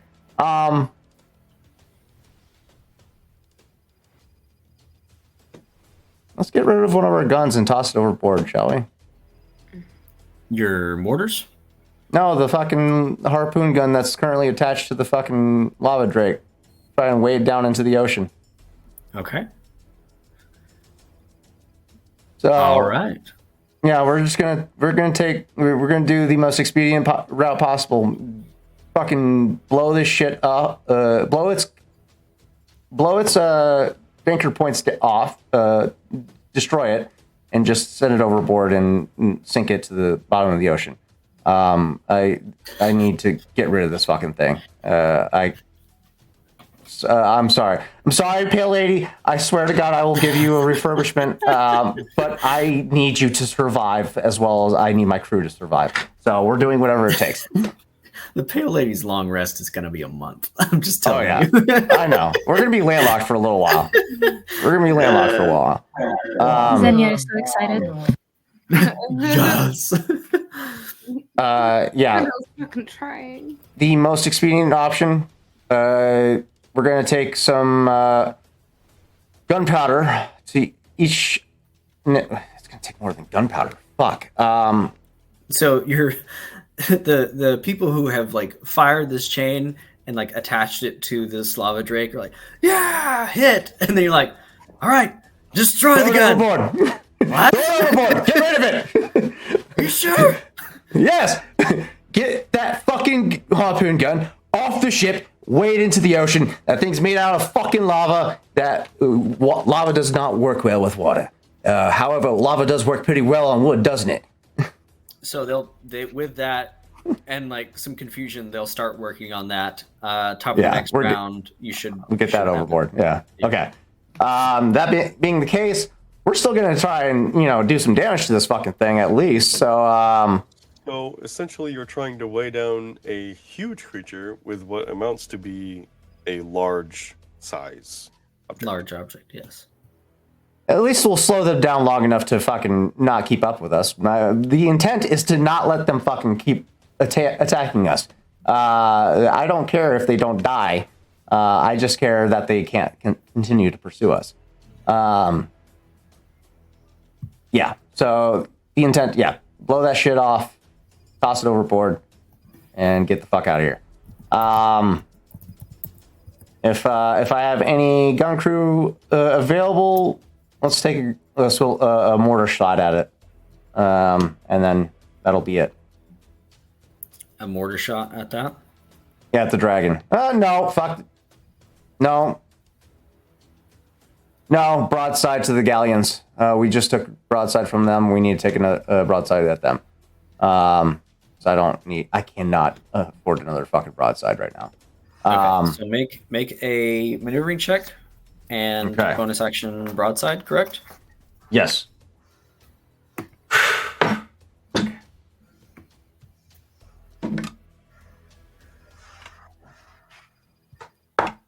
I was cocked. I'm going to re-roll. Okay.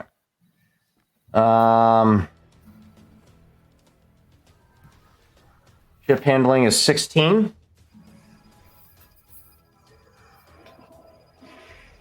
Broadside.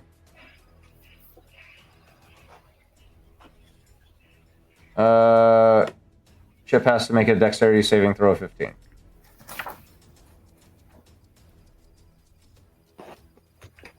Broadside is a +8 to hit, right? Broadside says the ship has to take a dexterity saving throw. Where's that? Oh, 36 cannon there. No, I'm looking at the maneuvers. Sorry. Broadside So it would be range. at disadvantage because of the cover that you have. I'm assuming 8. Was that a 7? 15 to hit doesn't hit. Does not. Yeah. Okay. There's no point in rolling any lower unless I roll a nat 1, which I don't, so we're fine. My life sucks. And then continuing to drive this the fuck out of here. It's meets it beats it, correct? If it meets the AC to hit, yeah. As far as like your maneuvering check. Oh yes. If it meets the DC, then it beats it. Okay. So you have 2 successes, 1 failure. Oh, thank God. Xenia.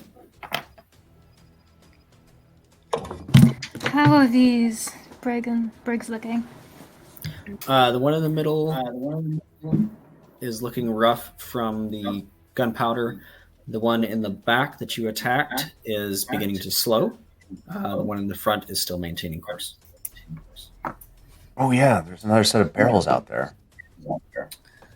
I'm going to drop some alchemist fire on the one that is first. Mind you, Millie gave me 16 of these things. So, yeah. And we do have flyby. Apologies, I was looking at the Kipin stat block and not the creature of the sky stat block, which technically there actually is. So yes. I need to mark off 30 or 16 from my 32 of alchemist fire. Got it. Noted. Okay, so how many are you dropping on there? How many can I drop? Do you have a rolling on that? Because technically it's meant to like replace one of my attacks, of which I have 2. Right. So technically I can drop 2. But if I'm just like at once. I mean, how many can you drop in 6 seconds and 30 feet? Like one every 10 feet, so 3, 4. I believe you get a free object interaction with one object. So technically, you could argue 2. I could drop. Sorry, I just lost my train of thought. I could drop 3, and that would be using attack, free object, and that sounds reasonable. Okay. Yes, I'm just trying to slow them and buy us time. Perfect. With my bonus action, I'm just going to take another swig of another greater healing potion because I'm very much hurt. For Oh, that wasn't good. 8 points of healing. Oops. 8. Heal. 8. Heal. And then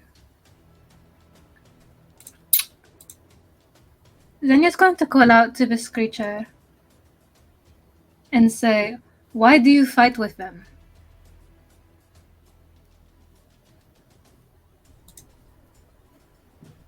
So this is using.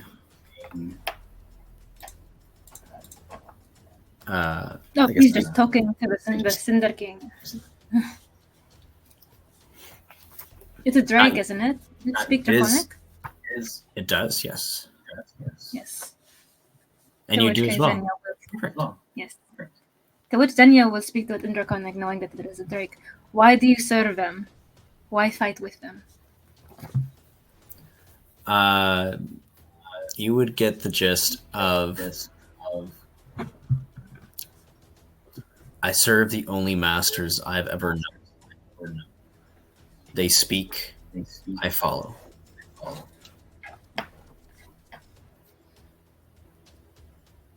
One so great as you should not have a master. These people do harm to all, including you, it seems. You don't need to listen. You are stronger than they are. They've just made you too scared to know it.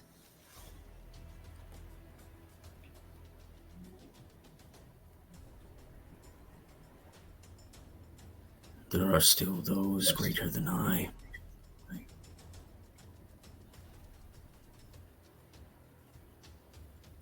Men like these are not among them.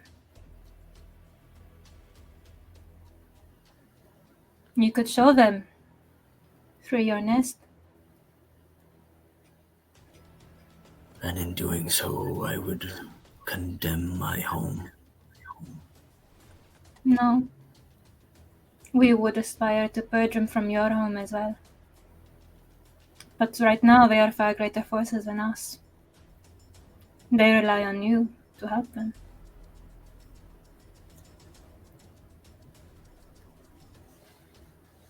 Make a persuasion check. Persuasion? This is a flat roll. Oh, wait, no, I might use inspiration if this does not go well. That is an 11. I'm going to use inspiration.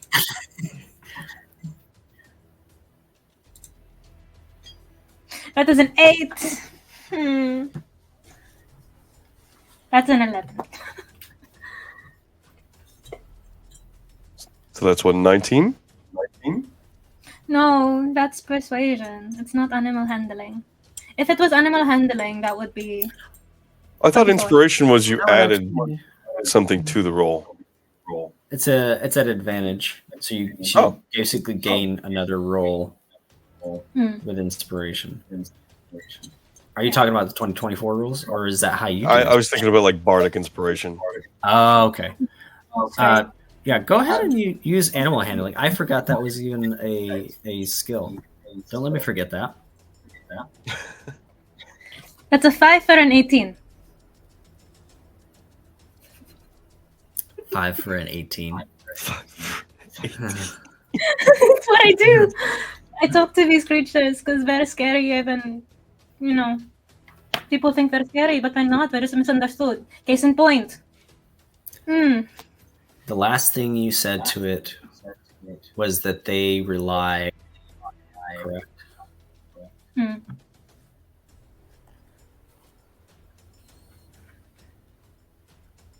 Very well.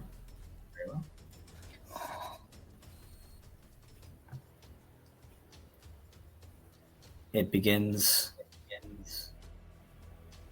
to fly away,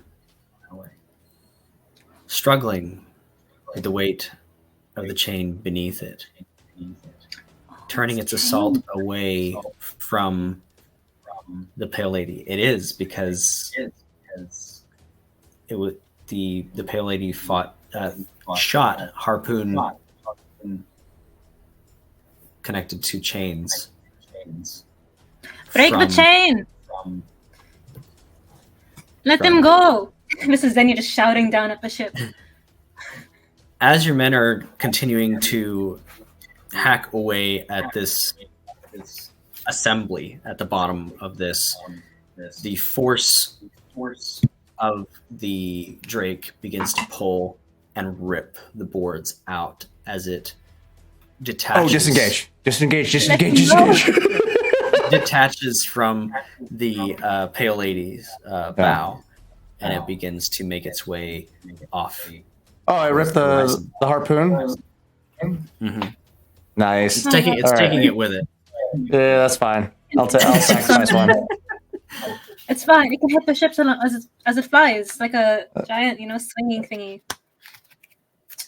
That's fine. I'm fine with that. As long as we don't have a flying overlord raining fire down upon us, I'm happy. Yeah. Wow. Is that your turn then? Yeah. Good fucking My job here turn. is done. Grendel.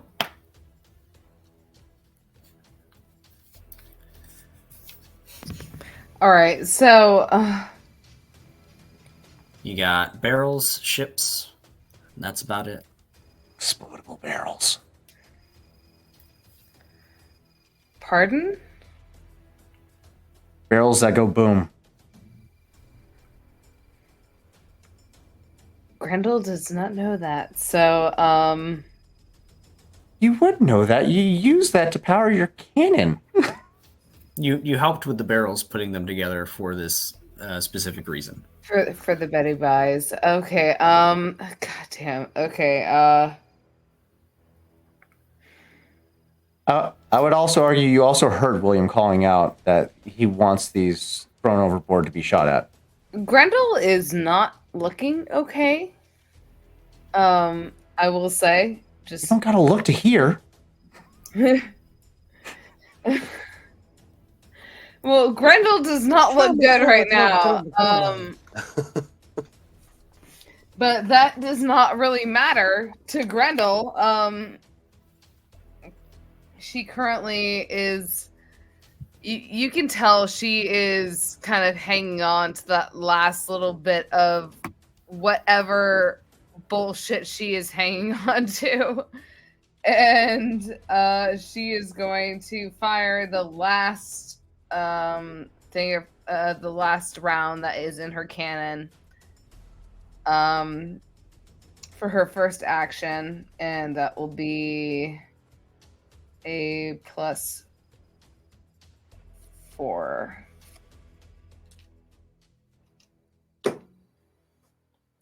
That's an 12 + 4 for a 12 for a 14.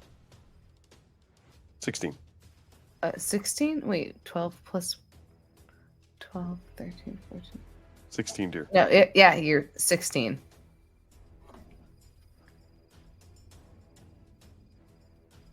It does not hit.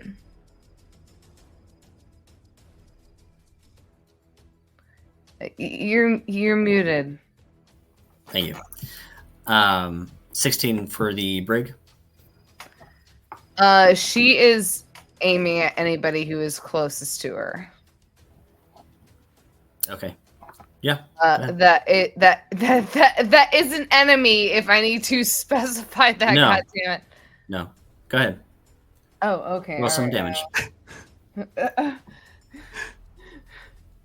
I love that she feels she needs to specify that now. Why does that make me You've so officially scared? broken her. It makes me so scared. Oh dear Lord. 7 plus 7 plus just 7. Oh wait, no, it's 2d12. So 7 plus 3. So 10. Perfect. 10 points of damage. I believe it is bludgeoning damage or Mm-hmm. Yep.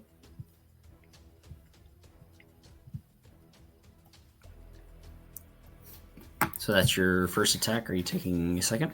yeah, she is going to drop the cannon and pull out her basic great axe or her executioner's axe. And for that, that will be I will take a picture. That is a natural 20. So what are you attacking on deck? There are no enemies aboard the Pale Lady at this time. Oh fuck.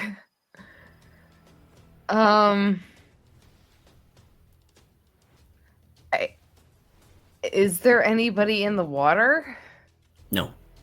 Nope. Not true. Shuthalar and Orchard. Yeah, I mean, yeah. If you want to attack your allies, that's great. No, because Grendel's We're done doing that. We're not doing that anymore. No. Please don't make me do that. God damn it. Oh, God. Please don't make me do that. Grendel has already done so much already. Oh, dear God. So for that natural 20, I guess she just kind of, you watch as she kind of accepts this situation that she is currently in. That's the only thing I can think of. Like, I really don't know. Oh God. I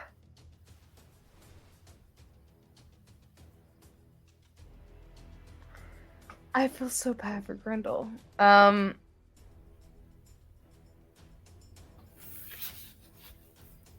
Yeah, she doesn't have a second action or a bonus action or anything. She just kind of is accepting what she is currently. Okay.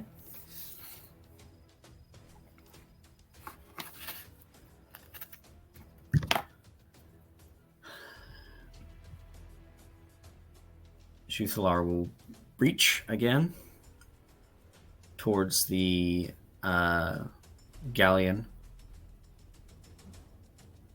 that has been behind the rocks, unable to really see the Pale Lady or take any action towards it. And in conjunction with his beast, will cast Tidal Wave. Let's see. Saving throw for the ship. That is a 7. So they will be taking the full force of this tidal wave.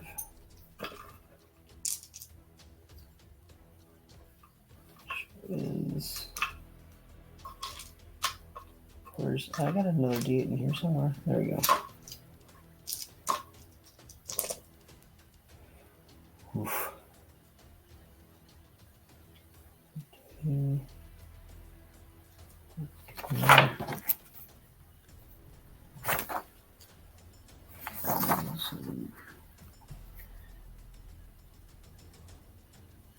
Uh, 7, 14. Like Red in that 70s show, he's gonna shove Shoe up their ass.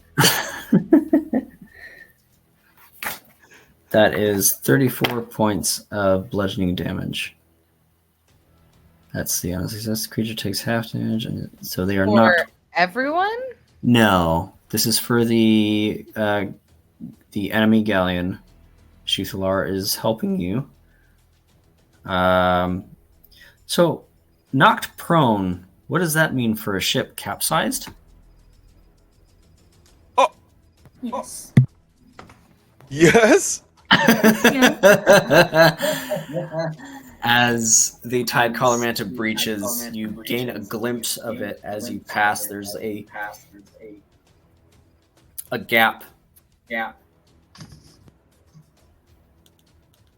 And this glowing, rising tide emerges, punching a hole right in the side of this galleon and turning it onto its side completely as the Tricolor Manta dives once again down.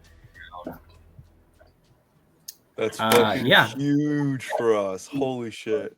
Emrys.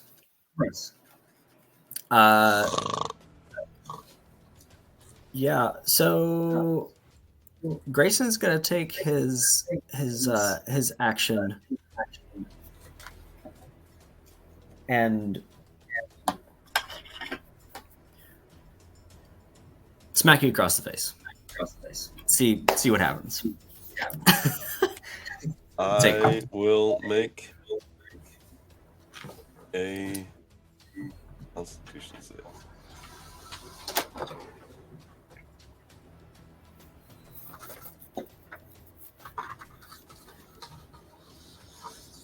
It has to be high. That's a natural 20. I swear to God. Oh my God. Story. So he's sitting there. He's used every bit of lay on hands he has. Called upon his divine magics, and it didn't work. So he gets you down, like kind of halfway down the stairs. He goes, "You're fucking heavy. Wake up."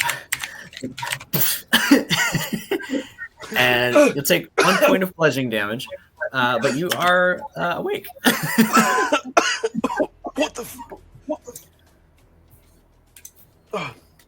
Amen. Right. The shit? Where am I? Below deck, we've got some trouble up there.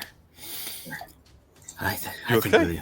I'm fine. I just need a breather. I think William needs you up there. Why do I feel so out of breath? I don't know. Oh, man. Good luck. Scared you on like 20 feet. He tries to get to his feet, and he just... Oh! God, I feel like I'm 90. And, Just take a look at Grayson. Yeah.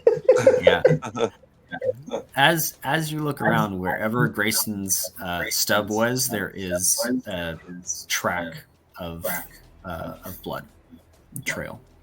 Yeah.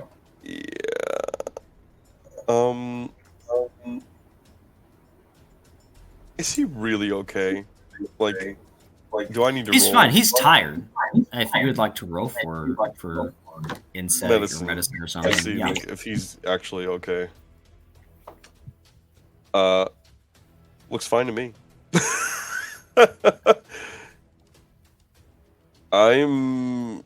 Emerson is going to move towards the. I'm assuming he pulled me under. Yeah, you're about halfway down the first flight of steps. Right. Okay. So you're easily my accessible speed is to the now top deck. 20 because I'm exhausted and haste is gone. I have literally nothing left to give for this battle. However, I left my rapier back on the deck. And I'm going to hobble out there and try and get it. I'll dash to get a full 40 feet. Okay, yeah, you get there to where your rapier was. I pull it out. Fuck happened to me? And that's my turn. Okay. Top of the round, there's no lava drake. There's no mortars. So, God. William. Or more specifically, you think Mila, or the god of the sea. Probably won't like me doing that, but Also thank Calibrand, for helping me out with that fucking nat 20 roll. Let me take a moment to thank all of my sponsors. Yeah, 2 successes, 1 failure on maneuvering the ship. You can see where the current leads out of this space. I should be at 3 successes. Yeah, 3 successes. 2 successes, 1 failure. 1 failure. And I just I rolled a 16 last round. Yeah, that was your second. That was your second success. Oh, I thought I rolled 4 of these so far. Okay. All right. Calibrand, I need you, buddy. We need to get out of here.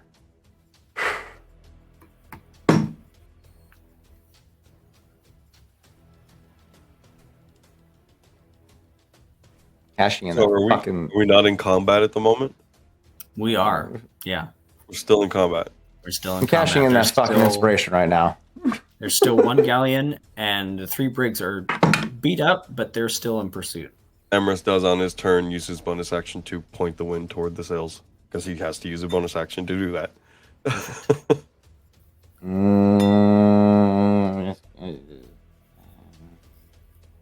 I got anything? Do I have anything for this? Oh god. Oh fuck. 10. I got nothing. 10. The inspiration gave me a fucking nat 1. I'm not taking that nat 1. Oh no. So much for that inspiration, goddammit. I'll take the 5. 2 successes, 2 failures. As you run aground slightly before continuing on. A miscalculation. Got a little thrown off by the recent loss of weight from the harpoon being ripped off deck. Bonus action call for any swivel or... swivel shot at the next set of barrels to try and create another barrier between us and any pursuers. Okay, you've got 4 barrels. 4 sets, 4 barrels in total. I'm gonna 4 shoot barrels up total. Yep. So, okay, we'll take the 2 shots. We'll hit both sets. That should give us a pretty decent barrier. Full gun, where are you at? +6. Fuck you. That's a 10 on the first shot. Oh, actually, what's the AC to hit a fucking keg of fucking gunpowder? I'll say it's 11 with the rising and falling of the water. Yeah. You're moving. Ever played they're Sea of moving. Thieves? Yeah, it's like trying to hit something bobbing in the water is very difficult. It's bobbing. Okay. You're bobbing. Everybody's bobbing. All right. Well, I can't use my tactical or my superiority die for this, so that's fine. I was like, I probably shouldn't have asked for that because then I could have used my tactical stance. But no, this is a ship command, not me taking the shot. So another first shot misses. Second shot is a 23 to hit. That should definitely fucking hit. You do still have that sniper rifle. I'm currently manning the helm.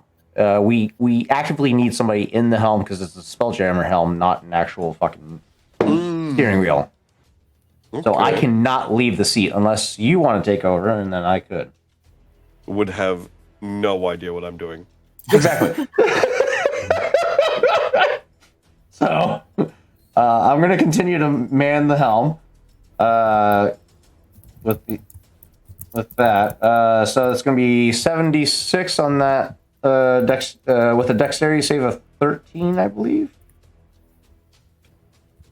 I'm down 4 barrels, so I'm down to 4 barrels on the ship. 76, DC 12. 76. DC 12. That is a 3, 12, and a 5. All right, first barrel is 28 damage. Second barrel, so they need to make another dexterity save. That's a natural 1. Double it.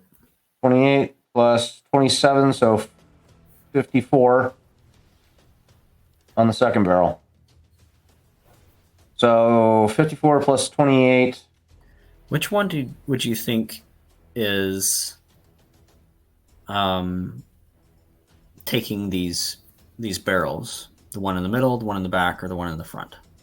It's got to be the front, because they're the closest threat. They're the ones using their swivel cannons to try and keep hitting us. So the main issue is, or the main concern is creating range.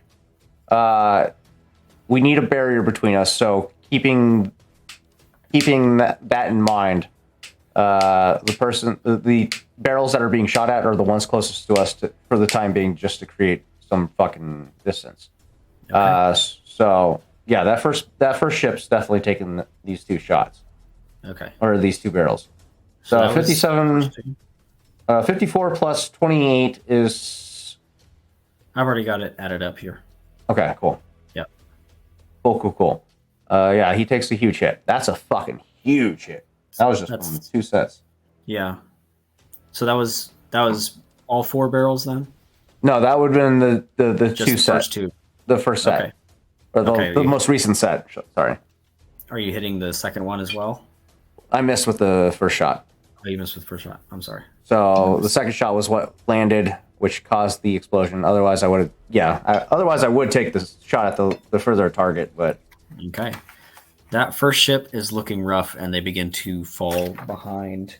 Yeah. Not completely obstructing the others, but pretty close to that. I'll have to swivel around them a little bit, you know? Okay. That is William Xenia. That first ship, is the person who is steering the ship visible on deck? Yeah. From 60 feet away, Xenia would like to fire his arrow at that person's arm to sort of like either pin their hand to the steering wheel or like pierce through their ankle to sort of like cripple them a little bit. Okay. Kind of a pinning shot. All right. Yeah. I'm not sure. I don't think a 13 hits. However, I do have a second attack. 13 does hit. Not sure. Does it hit? Oh, 15 to 13 hit on the does hit. second attack. Ooh. Oh, in that case, I will pin them with 2 arrows in those places which I mentioned. 5 plus 2d4. That is 10 plus 17 plus 11. Wait. 20, sorry, not 11. 21 points of piercing damage in total from those 2 attacks. Wow. That is over half of their health. So I roll a Constitution saving throw. It's a natural 1. They're effectively bleeding out and going unconscious, Amazing. which means the control of the ship is nil at this point. Durza and I will start to follow after the pale lady, but still in the air and keeping an eye on any like following ships. Then it's basically gonna just take up point and fire off to slow whatever is coming too fast for comfort for us to get away. Perfect. It is the start of Grendel's turn. Go ahead and take that away, please. Grendel, as you lose yourself within this haze of a rage, where you're not able to quite control your actions, where you're not quite able to discern friend from foe, you hear the voice of Helene, sort of wafting past your ear as if she was whispering towards you. And 10 feet in front of you, it seems like an apparition sort of shimmers into the shape, like a shadow passing across a beam of moonlight. It's there and then it fades. It's there and then it fades again, and it's there, only about as solid as a ghost. As you hear, Grendel, my sweetest rose, you have always been the one who protects your friends. You have never become their undoing. Remember that. And remember yourself. And then the apparition disappears. You just see Helene. You just see Grendel reaching out to Helene, desperate, as she is doing anything she can to just touch this little part of herself. And she sits for a moment as she realizes everything she's done in the past few moments. And she goes,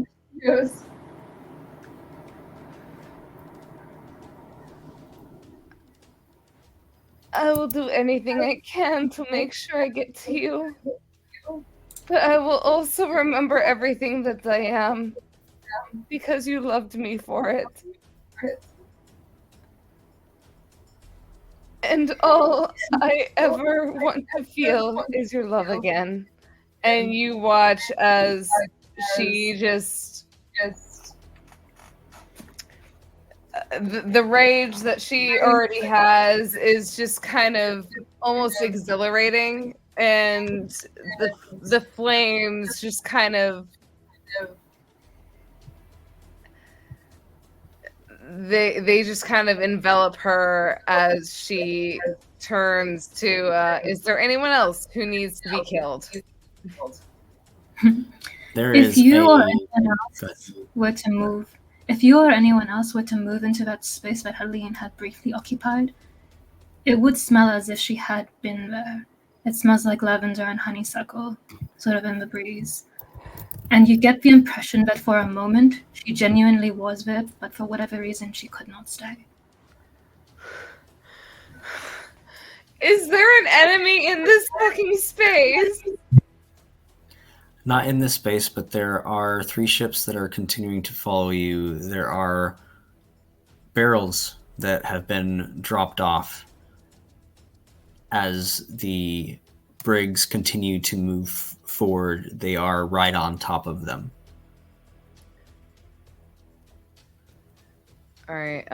So you watch as Grendel kind of steps towards Helene as she sees her, and she doesn't grasp her, obviously, and you kind of see a bit of desperation until you watch her take in this scent of Helene. And she is going to take out her ballista that is on her back, loaded, and just aim it at the nearest motherfucker that there is.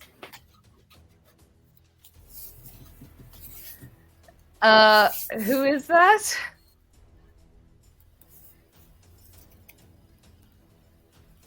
That would be the brig that is following you, closest to you, the very front.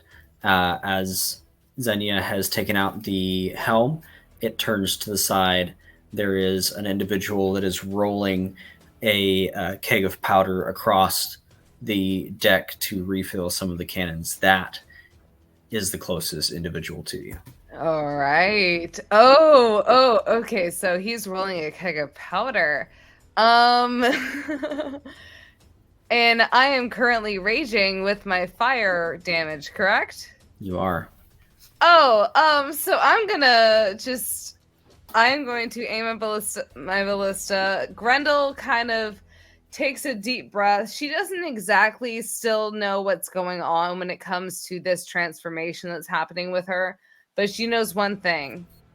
And especially since she saw Helene right there in front of her, she knows one thing, and that is It does not matter where she goes, where she her feet trample on the ground. She is going to make sure that she gets into that abyss and she gets her Helene back. And she is going to aim her ballista as you watch as she kind of just and that rage kind of ignites the fire onto the arrow, and she is going to fire. And I believe for the ballista, it's a +5 or a +4? It's her strength, correct? It's your strength, yes. It's your strength modifier. Yeah, so +4.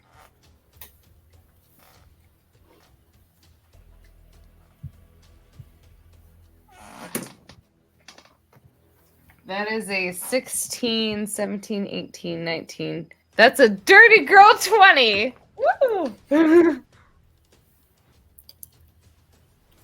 As you fire this shot, it sails to this keg of powder. As it pierces all the way through, the individual pauses for a moment before the realization clicks, but not before this keg of powder explodes on deck. I need you to roll me, what was that, Tarzan, 7d6? Mm-hmm. Okay. I also haven't even rolled my d4 for my fire yet. So go ahead and roll me that. Tarzan, could you roll me 14d6? Holy shit. Oh, God. That's bad. That's 2 for the d4. Okay, 2 for the d4. Oh, God. Everything else just makes me so nervous. Now 7d6 for me, please. No. Tay, roll 7d6. Me? Oh, Yes, you. Oh, dear God. Oh, dear God. Oh, dear God. Oh, dear God. 14d6 in the chat. How many? 77? Holy shit. It's 76? Yes. Oh, God. Okay. All right. Whew.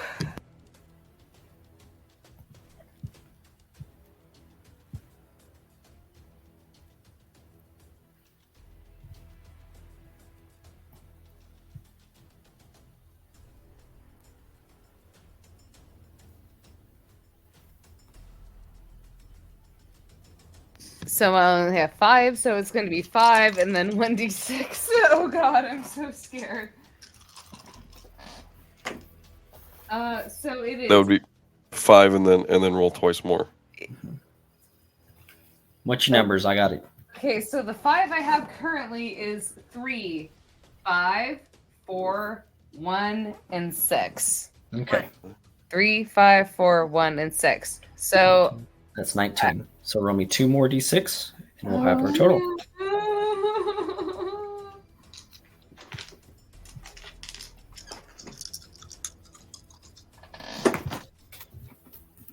A 5 and a 6. 5 and a 6. Okay, so that's 11 That's- more. Pretty good. That is good. Oh my god.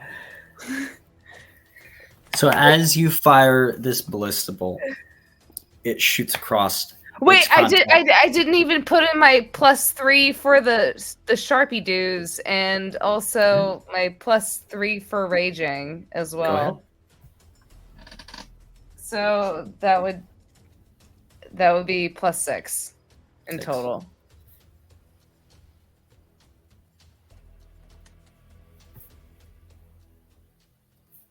So what would that result to? 98 points of damage. And Nice. as this keg of gunpowder explodes, the other 2 in the water ignite, creating this trifecta of explosions. This water just geyser as it splinters the entire front end of this brig, and it turns and capsizes, blocking the other two from progressing. At the same time, Shuthalar rises from the other side towards the galleon.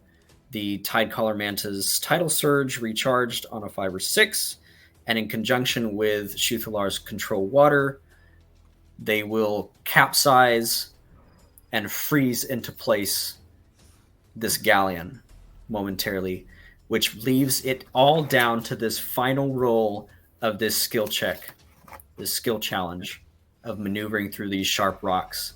William, roll me one final. You had to put this pressure on me, didn't you? Is William within vicinity of me? If so, I would like to boop him and give him inspiration. But if not, that's completely fine. Give him inspiration.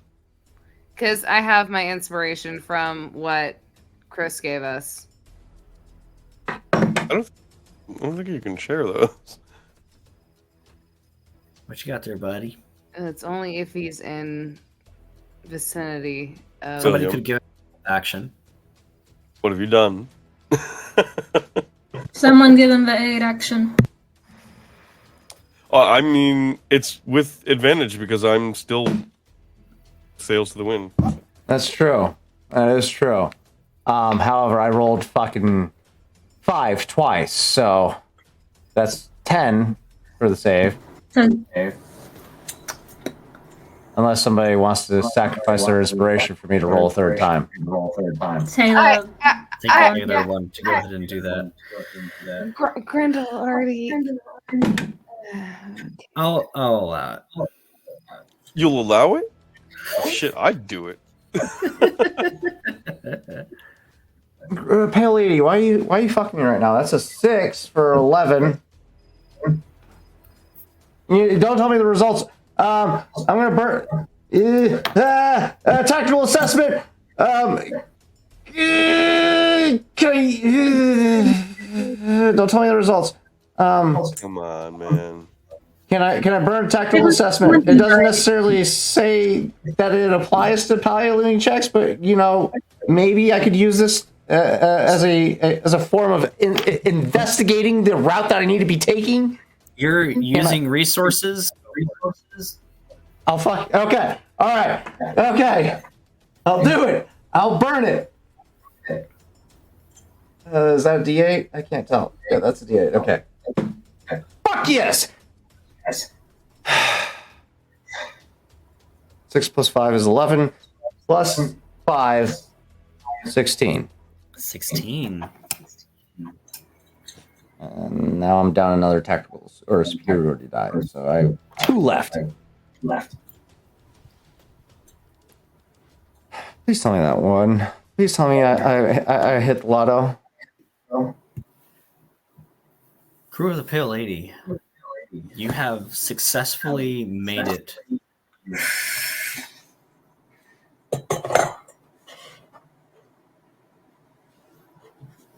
Evaded them somehow, surviving on fumes, Sheer fucking grit, luck. determination, and, like you said, absolute luck. As you pull out of the channel and out of the current, alongside you comes the Tidecaller Manta, which you see just below the surface of the water, following you to your next destination. We're out of combat. You've done it. Beyond whatever odds have been placed before you. What would you like to do? Is going to head down below, hobble his way down there. He's fucking exhausted. He is got basically cantrips left. He's going to use both shape water to eject as much water out of the holes of the ship as he can.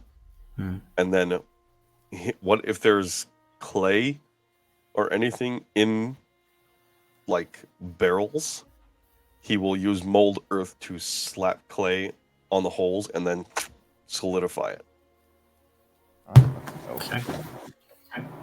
Mending. Just trying to patch holes as You know best he what? can. Senya and Emrys are more qualified. I was going to say William's going to be. I mean, William would in this moment probably leave his post to go try and like manually repair the ship, but seeing that Xenia and Emrys are way more capable of fixing the ship faster than he and the crew can, sees that and just returns back to the helm. The only thing that he can do in this point is continue to steer the crew to safety, and he's going to spend the next 48 hours. I believe it took us to get to this point. The next 48 hours in the sea. He's not leaving. Voratreus will surge and walk off the Shuthalar will walk off the back of Voratreus, rarely missing a beat, very smoothly off the back onto the railing of the Pale Lady and hop down, move to the captain's seat.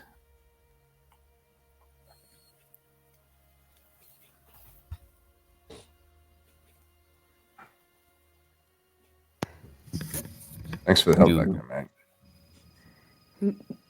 Grendel is currently losing her shit. She is raging. And this is just from the roles that I did.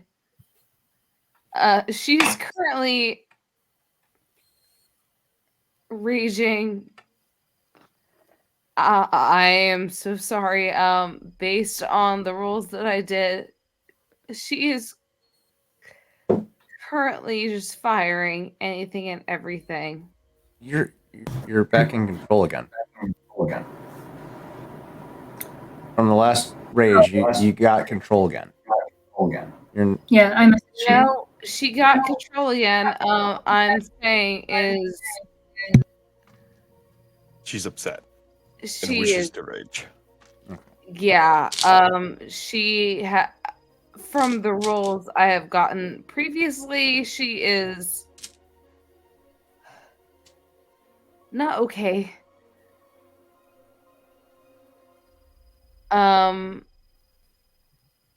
Grendel is currently just not moving.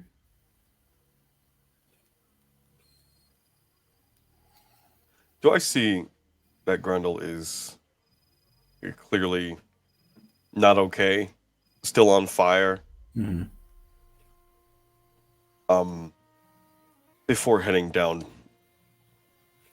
to the below deck to start effecting repairs, Emrys, with his exhausted form, he sneaks up behind Grendel and doesn't give a shit about the fire and just gives her a hug around the waist.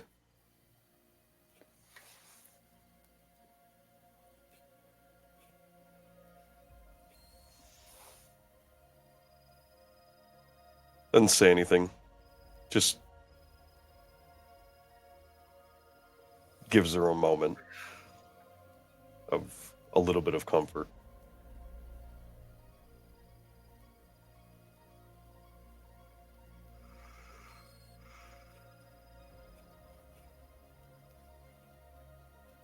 Seeing this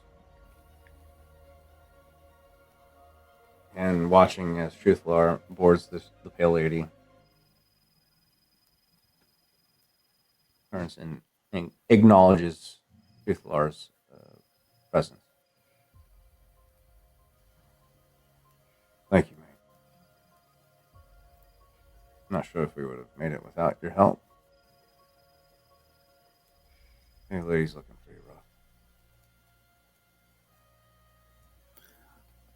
You seem to have something or someone on your side. If you can lower your front chain, we can help you arrive at your destination faster.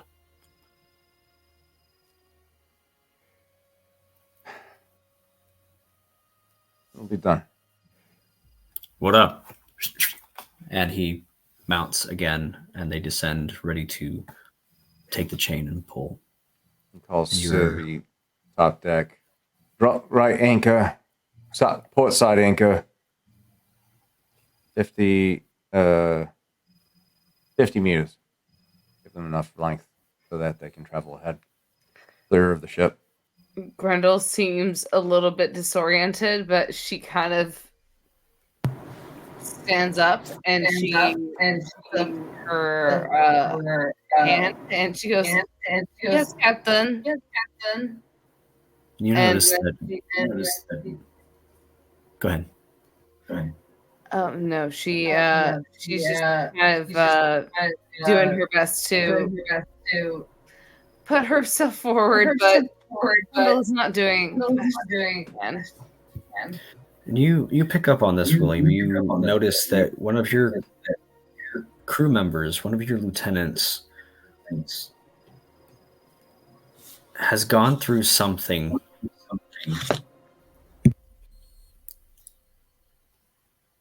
that you have gone through many times over. The effects of battle, of atrocities, of horrors on the sea has deeply affected Grendel. She's doing her best to make sure that he doesn't see that, but it is something that is very much affecting. William, no matter how hard you hide it, William will find it. He knows his crew. Once he feels the lurch of the tide caller taking up the anchor and leading the ship, he will finally leave the helm, making his way down to Emrys and Grendel, seeing this moment of vulnerability, and then Grendel's disheveled state. Grendel would literally look him in the eyes, and just you see her as she says, I'm a monster." Grendel, you're no monster. You didn't see what I did. I know what I did.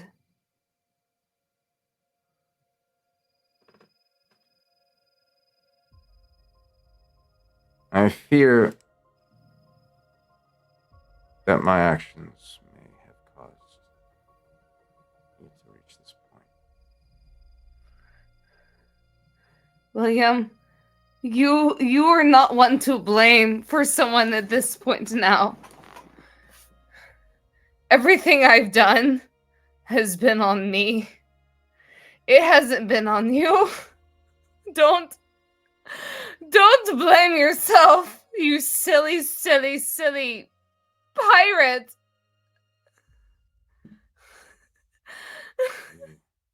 Do you not?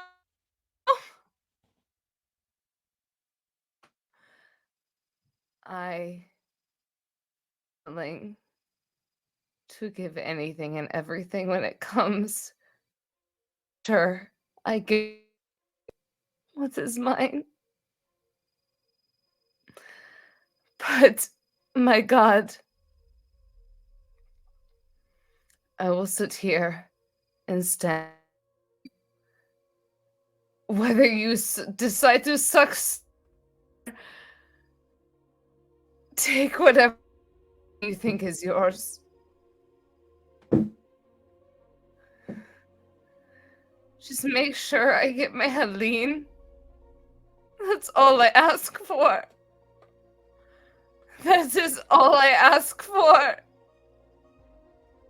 William pulls out his flask from his jacket for the first time in a little while. grabs a loose glass, or he finds rolling around on deck, pours a glass in front of Grendel. She immediately takes it.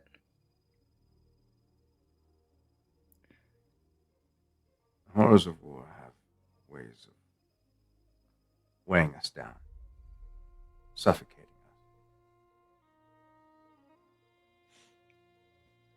I've learned to carry my baggage. Although, the longer I go about carrying this baggage, the more I start to see that this baggage begins to affect those I surround myself with. I see it in you, Grendel. You went from a blooming sunflower to one racked with torment. Xenia. I'm not a fucking sunflower! Your demeanor has changed, Grendel. You cannot shake that. You cannot dismiss that from me. I see the change. You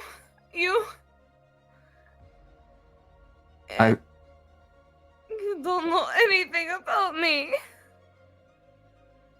I know that you fight the one that you love, Helene. I know that you're willing to sacrifice anything and everything to find her in the abyss. Because this is the same fight that I fight. I know your favorite flower is a dahlia. No, that's not right. Shit. Daniel, what was the favorite flower? It was not a dahlia. It's what William knows it. I don't. They were bluebells. Blue dolls. Bluebells. Bluebells. Sorry, William does know this. I don't, because I have terrible note-taking skills. I know that your favorite flower is bluebells. I know your mom and pop are halflings, but those are not your birth parents. They are your adoptive parents. I know your family resides in Grand Soren, your birth family. It doesn't change anything, William. Oh, bullshit. I'm sorry. The captain and I know very well what it means to be a monster. We have used it to our advantage, and it has haunted us. You had something come over you. I cleaved You were not in control. in half. You were not in control. You had nothing to do with it. So what does that make me? If I was not in control, then what Sick. does that make me? I am nothing but... I've seen William give in to his fucking vices. I've seen him fucking consume souls. I have seen... Grendel, I was there. I was the one trying to stop you. Trying to make you hit me instead. You then were not there. Why would you do that? Why would you put that kind of Better thing me on than anyone yourself? else. Better me than anyone else. You know. I don't want to hurt anybody. That's the last thing I want to do. I've tried so hard. I've always been big. I've always been too much. I've always been just not too much, Grendel. I've always been too much. You've never been too much. You're not a monster. Being a monster means making a choice. Knowing that it affects people negatively.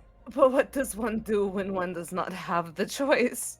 You figure out when why. one is facing it head on. We can help you, Grendel. I don't. We need you to trust us, but we can help you. I don't. The reason why I say I fucked up is because I pressured you into doing whatever it takes. A choice you've taken as You say you pressured me to do whatever it takes? Oh, you're funny, William. You're funny thinking that. You really think that I listen to you? You think that I've done all that I have done for you? No. No. It's never been for you. It's always been for her. It's always been for Helene.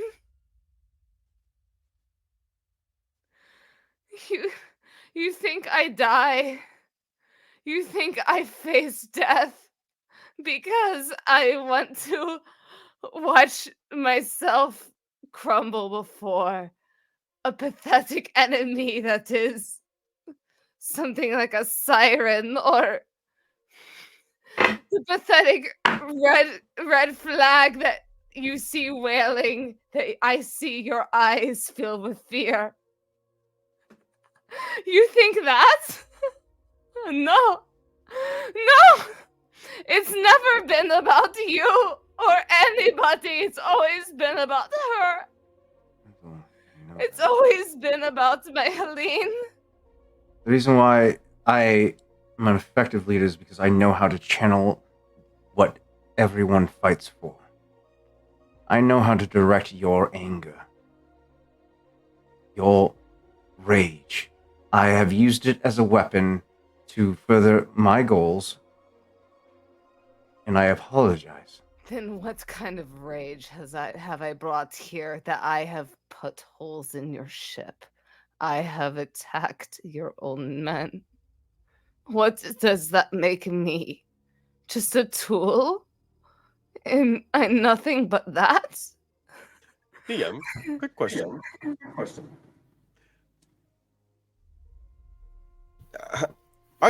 As long as I've known Grendel, she's been lighting up when she rages. Actually, since the very beginning, because the first time she lit up was with. To me, that's a normal thing for her. Yeah. Since Greenport, yeah. No, since Embershard, because it happened in Embershard. Yeah, no, the first time Grendel lit up was when the first time Emrys watched Grendel rage. And yeah, so Emrys which William would have a very vivid account of. Since this has begun, it started in Embershard. Something has changed since then. And with all this information being brought up, William is... You watch him dissociate for a moment as he's recounting every instance of this transpiring, all the way up until Embershard. Grendel is furious. Can I? Go ahead. What do you got, Emrys? What do you got, buddy? Go ahead. Hit us. like Emrys can try to step in. But yeah, no. At this point, yeah, like me, William took off his hat. I will say Grendel is currently enamored with William at this point. She is straight up just like, you really think that I am doing this all for you? You think that this whole situation is for you? It's not. It is straight. No, you would even with an without an insight check, you get a very, very dismissive reaction from William. No, I know this isn't for me. I channeled your rage to further my own goals. Yeah, I knew what you were fighting for.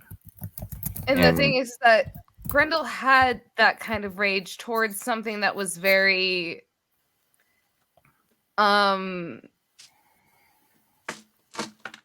she put that rage towards her crew for a very long time, but she is now at that point to where it's no longer about the crew. It is about what she wants. And I'm sorry. Yeah. No. Right now, William's just locked into his own memory right now, just recounting every instance since you've been raging that these variables have occurred. So right now he's just he's glassy eyed right now. Yeah, as he's recounting those, Grendel is just sitting there just being like, you do not know what I have been going through these whole entire times. I have been bursting into flames is like the best way to put about it. Just basic until Emrys comes in. So Xenia is going to dismount from Durza as they slowly circle down from where they were before. And just before Xenia drops down onto the deck, Durza bursts into just ink because he was sitting on 9 hit points. You're up at 5. Grendel's sitting on 13. He's heard. That's why she's inky. He's heard Grendel. It's impossible not to hear Grendel. He's going to walk up to you and, speaking in Orcish, say, Grendel, come here. And as you move closer towards his height, he's going to headbutt you. Abruptly. And before you pull away, he's going to grab you by the back of your neck. Nobody wins in a headbutt. Are you trying to hurt? First. Are you trying to punish yourself? First smash.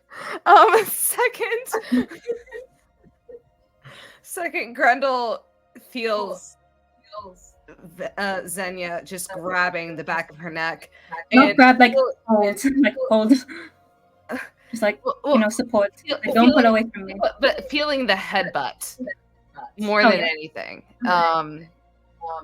She kind of takes a moment and you kind of watch as she kind of combats what she wants to feel for a moment, where she turns and odds or evens. God, odds. Odds. No. Xenia is the one who calls this. So she called it odds. Xenia is calling odds. That's a nat one. So, yeah, buddy. And he's looking to you. There is like a fearlessness in his eyes that you get. The same fearlessness in his eyes that you would get if you were staring down a bullet. And he's just looking at you with those eyes, the same eyes he confronts any territorial, hostile creature he comes across. You are not the scariest thing he's faced, and he's making that very clear to you now. As he's speaking to you as one would scold a puppy who's chewed off like the leg of a chair.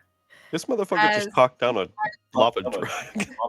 Grendel watches as Xenia just takes this kind of hold onto her. And seeing Xenia in this extremely serious tone, and for a moment, she sees her brother almost. That moment where he had inserted his, I believe it was a some sort of thunderclap or something, but she somehow just looks at Xenia and she just immediately just kind of deteriorates and starts sobbing. And she goes out, reaches her green hands up to Xenia, and she goes, I don't know what I did. I don't know why I did what I did. Grendel, listen. You feel that pain? Lean into it. There is pain. You are hurting. Do not speak. You are hurting, and that's okay. I cut somebody in half. Do not speak, Grendel. Louder again in Orcish. It's okay to feel that pain. You are not a monster. We deal with monsters. You became a vessel for the crueler forces in this world. We know they exist. We know we have banished them. And that's okay. This is not your fault. This is an obstacle we face, we overcome, as always, together. No one faults you for what you did. Helene would not love you any less for what you've done. And you know this in your heart.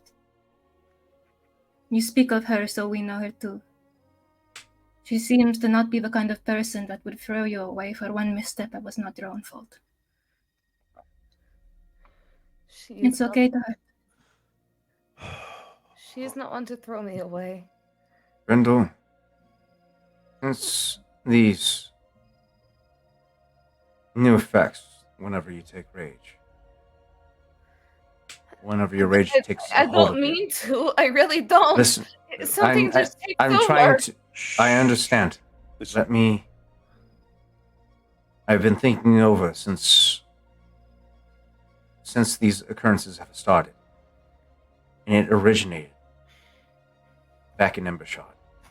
What have you taken since Embershot? Well, I remember I had really bad gas when it came to that one potion that I got from Toro he gave me this potion. It had like it looked like a fingernail, but so for those who do not know, the actual potion of giant strength or fire giant strength does have like a fire giant fingernail in it. Yeah. And you mentioned that, and you watch as William, his eyes flare wide for a moment. I only drank it because we were fighting against the super strong thing. You got that back I in didn't know what Greenport. else to do, and then I just Grendel, got the burpees. Grendel, calm yourself. What? We got that back in the Magisterium in Greenport. Yeah, but I haven't taken any potions since then. I'm not really one for. I'll have an ale every now and then, but I don't. Every other potion that we've consumed has an expiration point at some point in time. The only potion I've had has been that fiery potion with the fingernail in it. We got it at the Magisterium. I remember. From my understanding, those potions were experimental. Got it. No, Toro got it, but somebody. No, Toro didn't get it because he wasn't there. No, Toro was the one who gave her it because he was the one who. No, we got it in Greenport. We didn't get it in.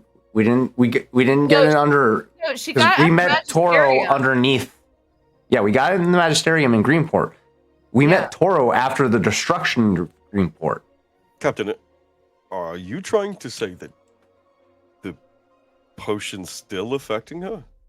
The potion that, from my understanding, this potion was experimental, and it still may be causing problems.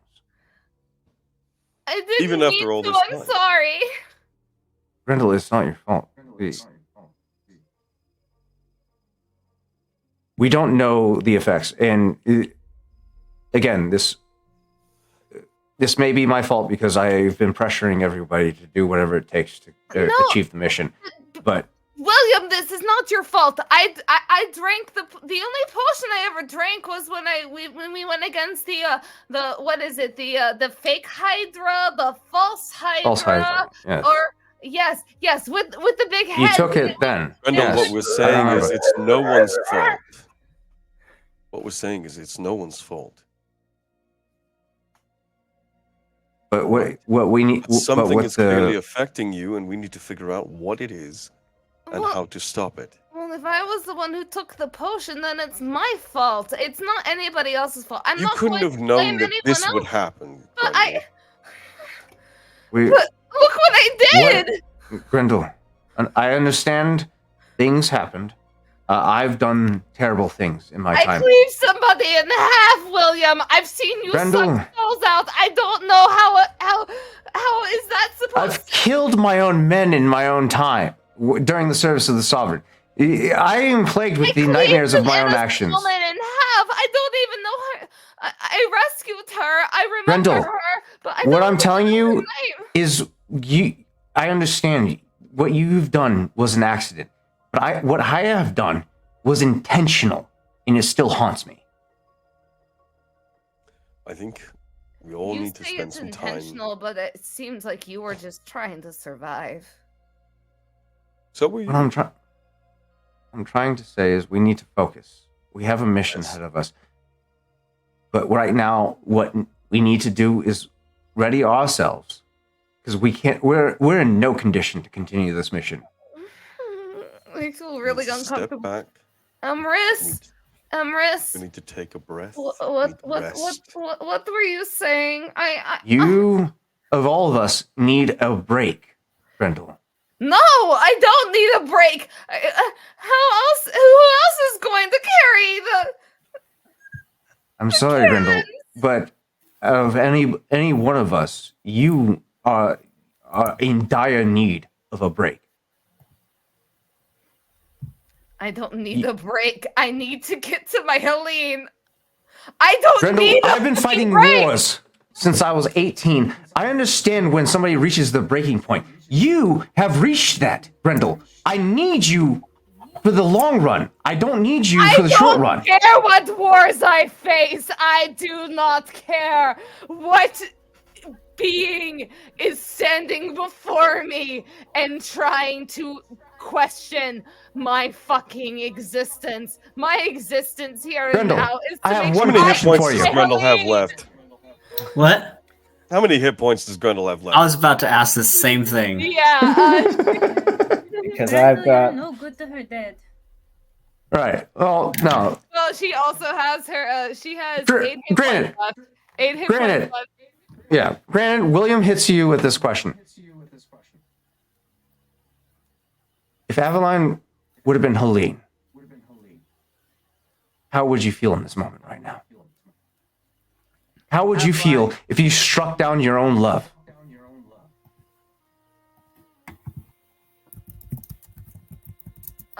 So Aveline is the person that Grendel just struck down. William's correct? daughter. Yes. Yeah. Okay. All right. How would you feel if you struck down your own daughter? You watch. Your own Helene. You watch Grendel almost like it's like a whiplash. It's like something hit her, but it wasn't there. It was. Grendel, what's your and- HP? She's at 8. She is at 8 HP right now, and 8 HP? You're asleep. Oh fuck. Shuthalar comes I from will- behind while she's yelling and screaming and just puts a gentle hand on her elbow and I will slumps say over. Casts before sleep. just Go ahead. right Go ahead. before to answer William's question. Helene, or not Helene, Grendel will look him dead in the face. She goes, if I ever took my Helene, I would never want to live in this world ever again. And with that, she drops down and falls asleep, and she is snoring aggressively on the Thank you, Shu. Over the next 10 minutes, he takes his hand, his tattoos glow, and every so often he walks around in a 30-foot circle around the ship. Just throwing constantly healing potions at or healing spells at everybody. taking water over the next 10 minutes.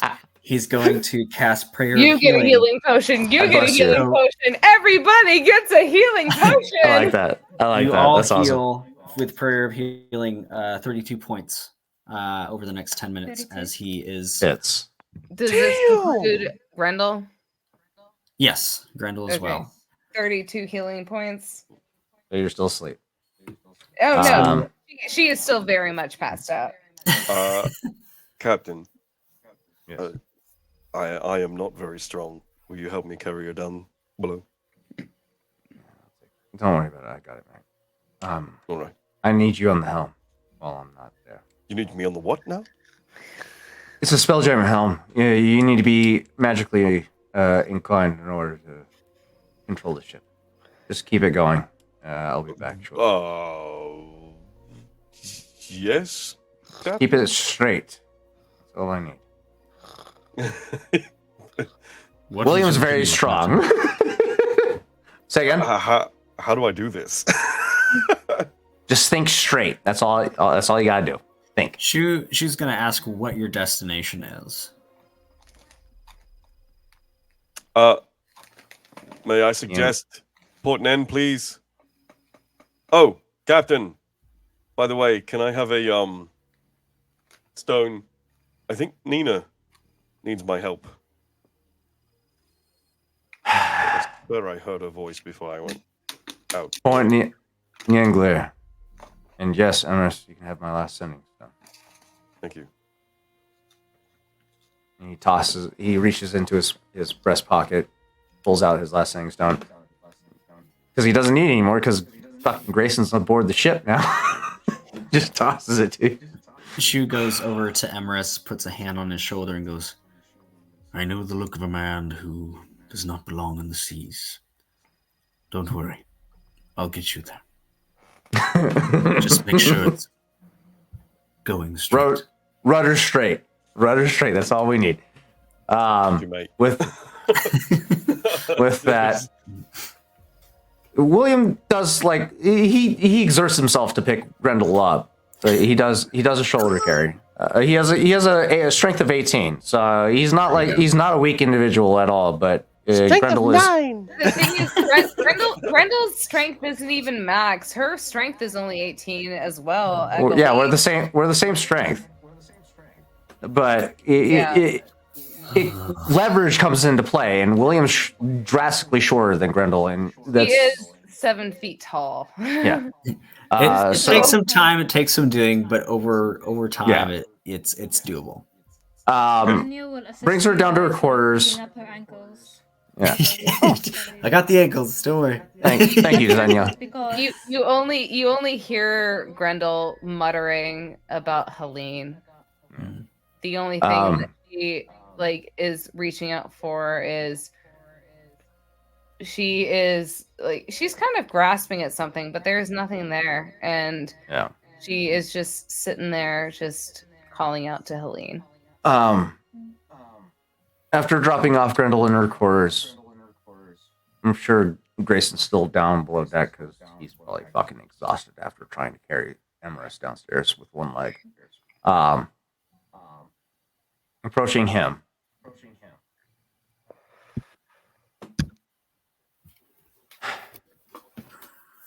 Pissed off. Sorry, son, that you found out that you have a sister. I didn't even know I had a daughter. So that's a shock to the bit of a shock to the both of us. The fact that you two are working together is also a fucking shock. World's full of coincidences, I suppose. How's that leg? How you doing, mate? Little mend.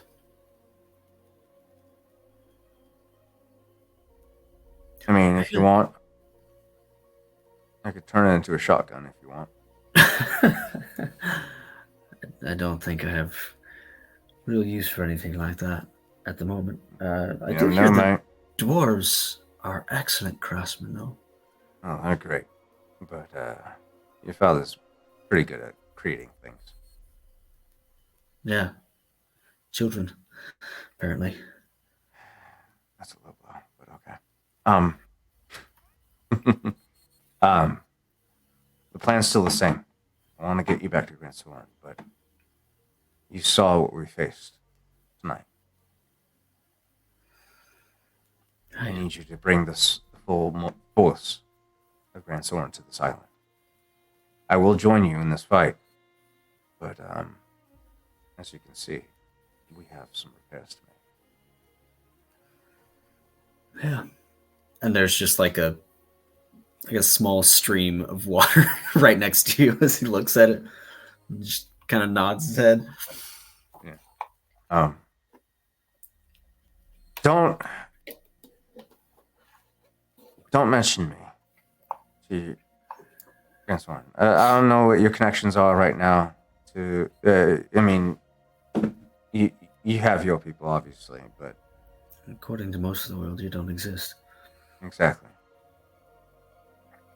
Just if they need concrete proof of some sort, just mention that you have an insider.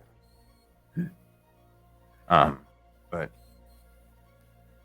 we need to take out this island before it plagues any more of the rest of the world. Right now, it's just currently affects Nianglia.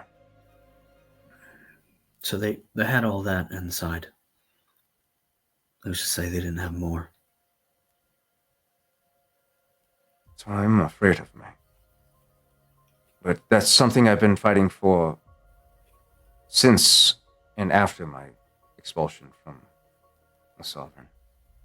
I've never been in support of slavery, and I fought against it during my time with the Scarlet Brotherhood. We need to save these people. I don't know how many more are currently captured or indentured there, but we now have a heading. We now have a direction, and I need help because I can't do this alone anymore. It might take a while, but I'll reach out when I can. I'll reach out to my contacts as well. Hopefully there's others amongst the Scarlet Brotherhood who feel the same. But pirates, you know. Yeah, unpredictable sort. Hopefully not too predictable. He stands, grabs his crutch, puts it under his arm, and puts his hand out. Reluctantly, not reluctantly, but he pauses before he goes to extend his hand. You're not gonna stab me in the fucking chest. No, one time's enough. Too off balance now. he visibly chuckles to him and firmly grasps his arm, giving a firm shake. He squeezes a firm grasp, and if he needs to, he's going to make an athletics check to pull you. I mean, in this moment, he's not intending on resisting. Okay. He pulls you with his one hand and reaches his arm around as your face comes in contact with his shoulder. He gives you a tight hug.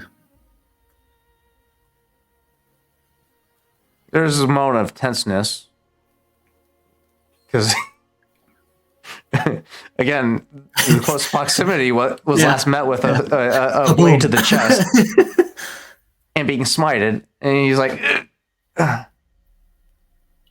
And then he slowly and firmly embraces him fully with both arms.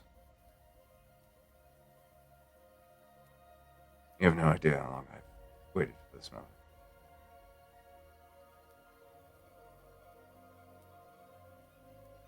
Thank you. Don't thank me. The threads of fate have brought us together, and the silver strands are as unbreakable as ever. And he turns and walks through the portable hole to Grand Soren.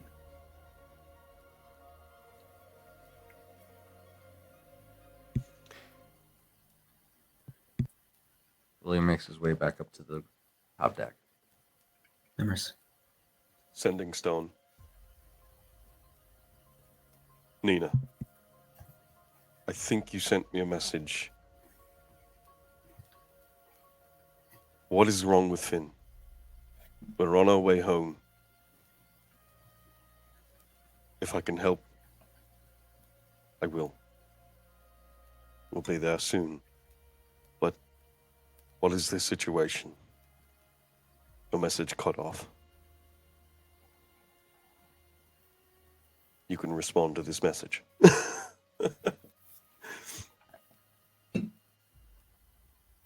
Oh, thank God.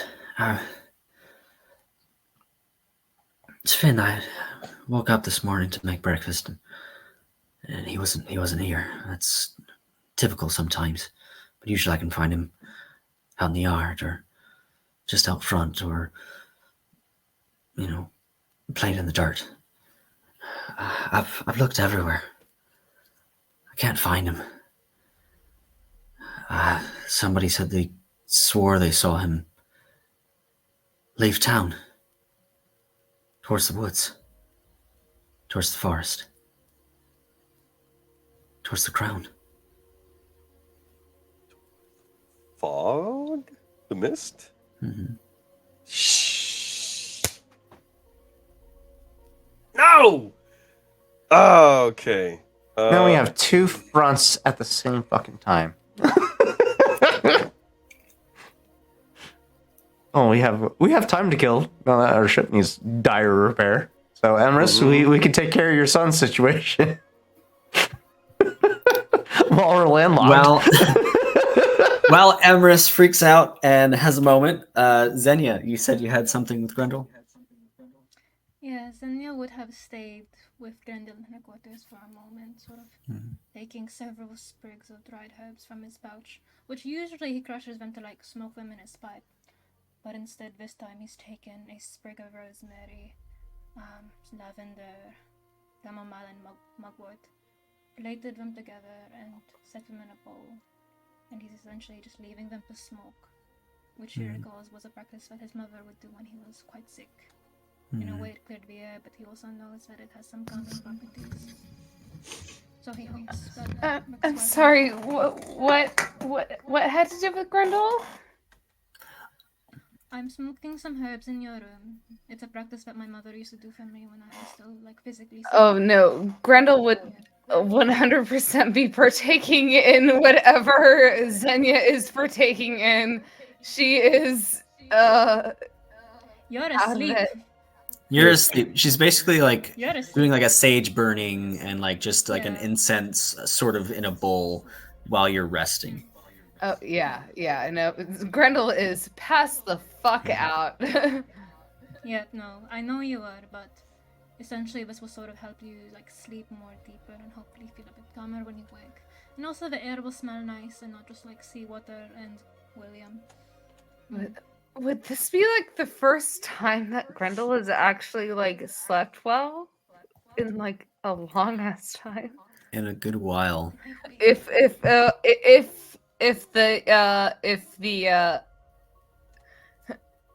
Xenia effectiveness like actually takes hold.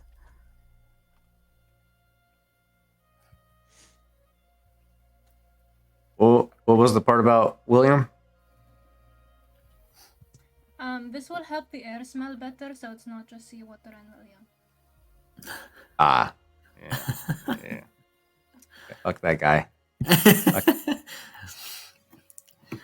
As we enter this phase of repair and resting, Xenia gives this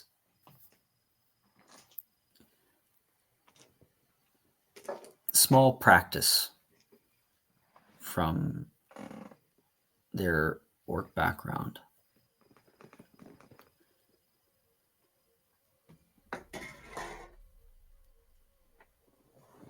As the party contemplates the next steps as they head towards Ninglair and Port Karashi, the ship of the Pale Lady crosses over the horizon. And that's where we'll pick up next time on Tales of Vardin. God damn. The fact that you nearly sank my ship, Chris. Almost. Nearly Next sank. time. Next time I'll get you. Oh, God No. damn. Thanks everybody for coming by, hanging out, and watching our crazy dice rolls over the night. And we'll see you next time on Tales of Vardin and To Be Diced. Everybody have a great night. Happy Halloween. Good night. Happy holidays. Good night, y'all.